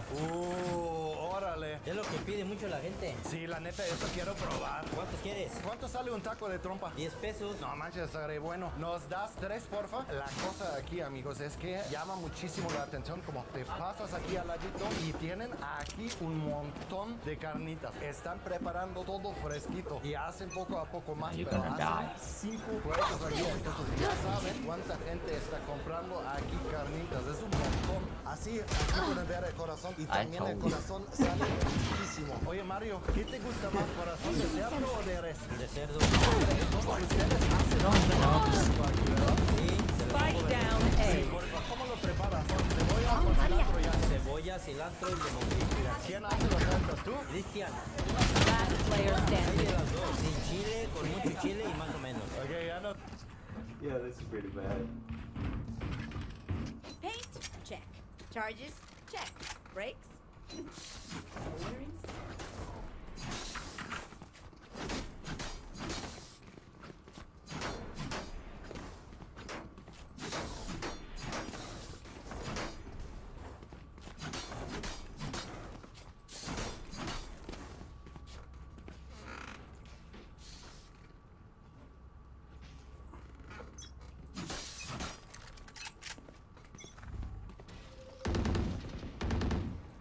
Enemy spotted B. Close left. Oye, monster on the loose. Reloading. Nos van a enseñar y aquí obviamente en molcajete aquí tenemos nuestros taquitos. Cosita, no tiene picante y esta es más o menos. Ah, mira, aquí es la más o menos, aquí es la sopa picante y aquí dice que no pica. Pero no solo venden tacos de carnitas, también aquí esto que es. Ese es bistec suadero. Es casi imposible de encontrar suadero en Want Guadalajara. more? Y aquí Here's lo more. hacen. La especialidad de la casa es este chile. Se llama chile Last player pica y standing. al salir. Spike down B. Amigos, chicos, la neta, como se me antojó tan Can't use cañón this el yet. corazón. A ver, aquí pueden ver. Fresquito corazón. No manches, ¿también sale en 10 pesos? Sí. Está bien barato aquí, la neta. Y la primera vez cuando comí el corazón me sorprendió porque la carne es muy fina. Textura algo parecida al riñón, 30 seconds pero es left. muy rico el corazón. Vamos a tomar uno. Quiero salsa porque nos explicaron aquí en el fondo. Pica más o menos, pica cañón. Hay que poner... Player standing. Ya le puse su limoncito, ahora tantita salecita. Eso. Y de la salsa mediana. Dicen que esta salsa se llama campana. Ya nada pasará.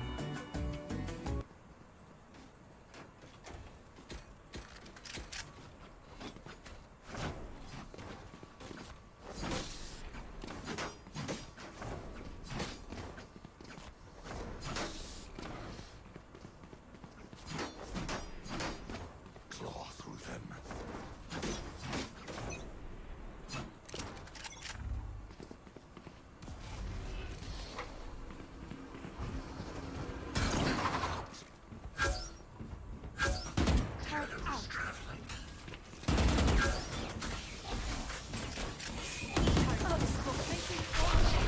No charge left. Grenade out.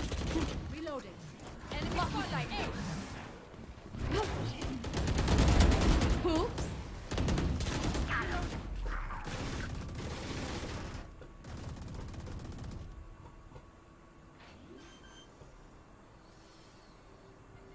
Spike down. Enemy spotted A.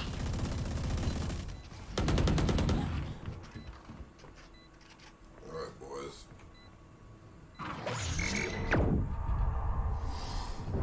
Was I dreaming last night? Enemy spotted A. Was I dreaming last night? Yeah. One enemy remaining. 120 on Last player standing. Dying. Like puking and dying or something.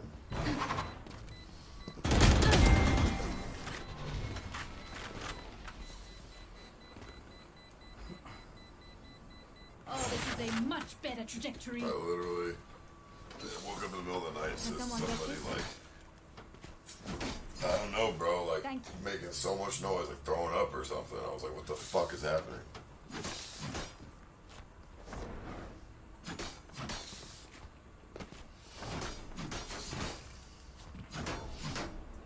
Joel got drunk, so he was throwing up because he was drunk.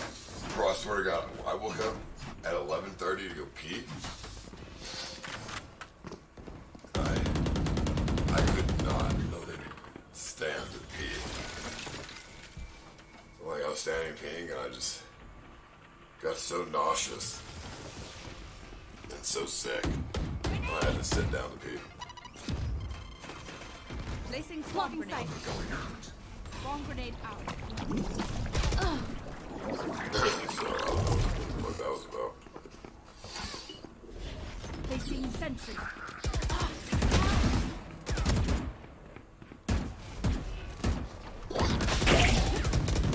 Enemy removed. That's crazy, Joel.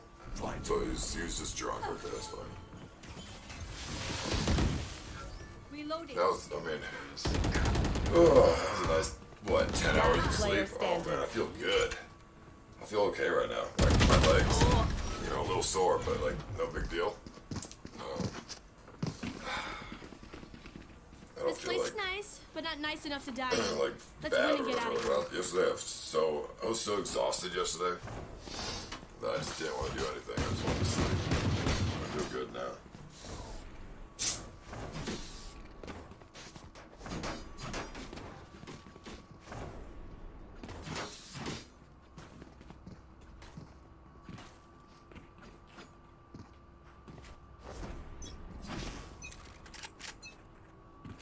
Only the Wi-Fi here.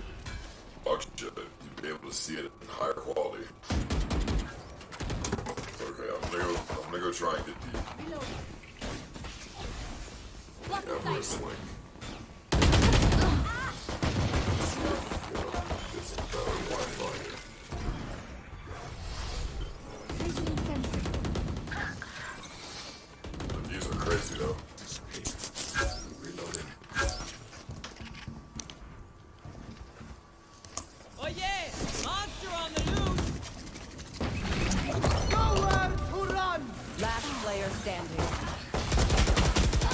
See that? Just like the tallest mountain ever, dude. Last round in the half. Last round to use our creds and abilities. Don't waste your firepower.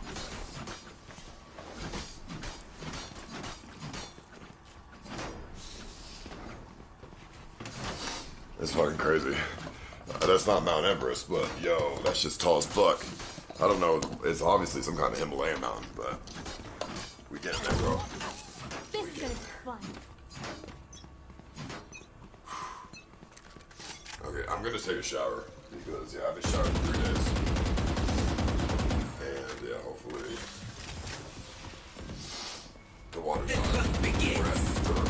We're at, what, 3,500 elevation? 3,600 elevation, something like that. Yeah, I'm gonna go get the Everest done. It will be good. My ult's ready. 25 beat per minute heart rate. I mean, that's fine, whatever.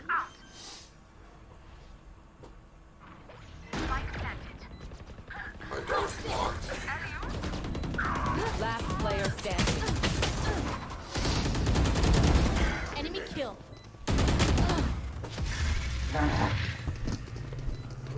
You will not kill my allies. Yeah, what the fuck? This is so difficult. Yeah.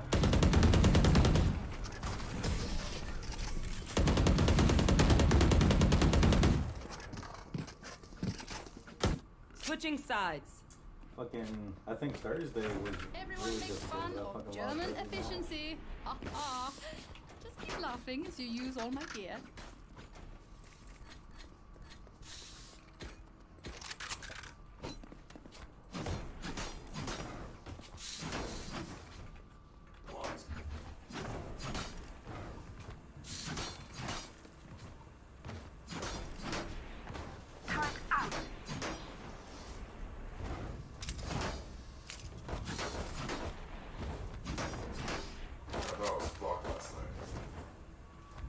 Let's take at least one down with us. I was like sweating my ass off or whatever.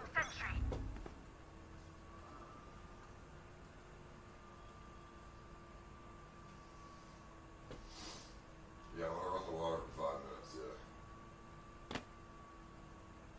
Turret destroyed.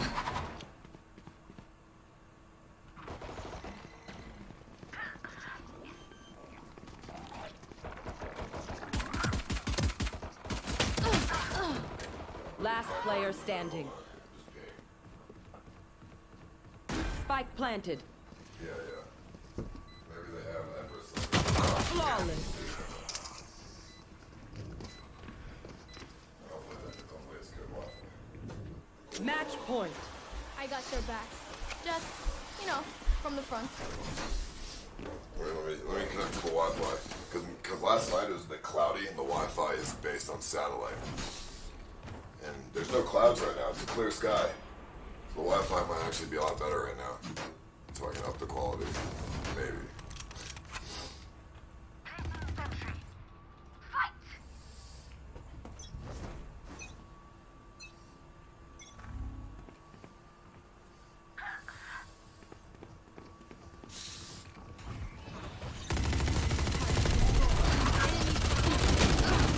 Rest. Thanks, Bobby.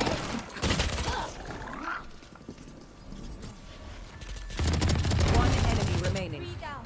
Spike down B. Last player standing.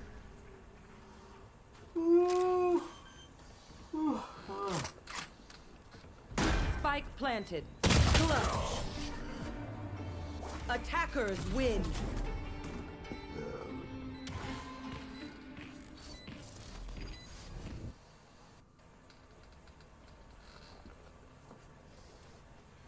Like, that's fucking insane. 0.3? Like, bro. Yeah, fuck this. Yeah, holy shit. 0.01 upload. It's fucking crazy. Even if it's roulette and shit, you can still get some kills, but goddamn. It's so bad. Yeah, that was pretty rough.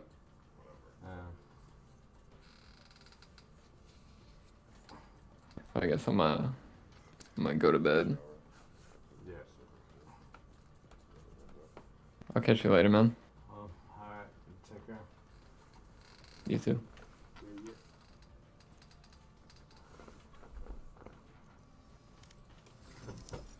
See how cold it is outside. Oh, it feels good outside. It's not even that cold. Hello. How are you? Hello. How are you? I feel much better today. Yeah? Oh yeah. Everybody is wake up?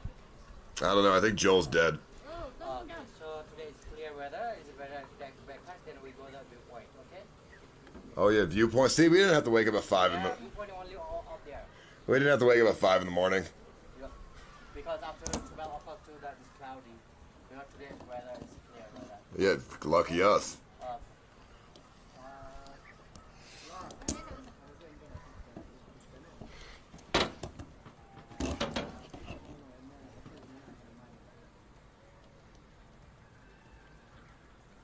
There's no way to. I don't know where to put this camera at. There's no like table or anything for me to put it.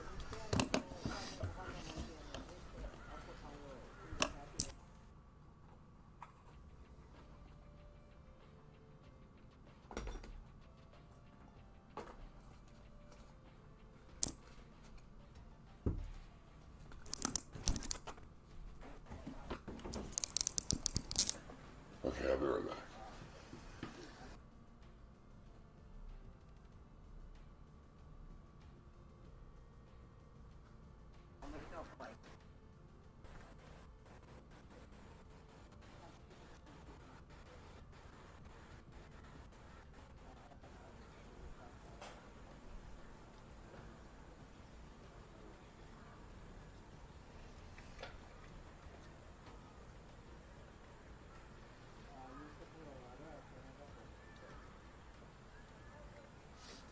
It's not Mount Everest. I'll take a photo and put it in Discord, but it's not Mount Everest, dude. It's just a mountain.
I don't even know where my toothpaste is. Gotta get toothpaste. And I don't have any mouthwash. Well, not mouthwash. I don't have any body wash or shampoo. So, I mean, I run water on me, but I'm still gonna be a smelly boy without fucking body wash. They don't have body wash here.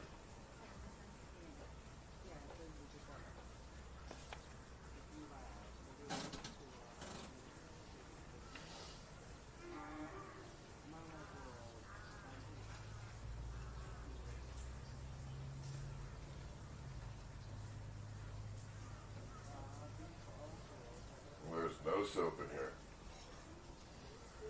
They got nothing, bro.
they do have shampoo.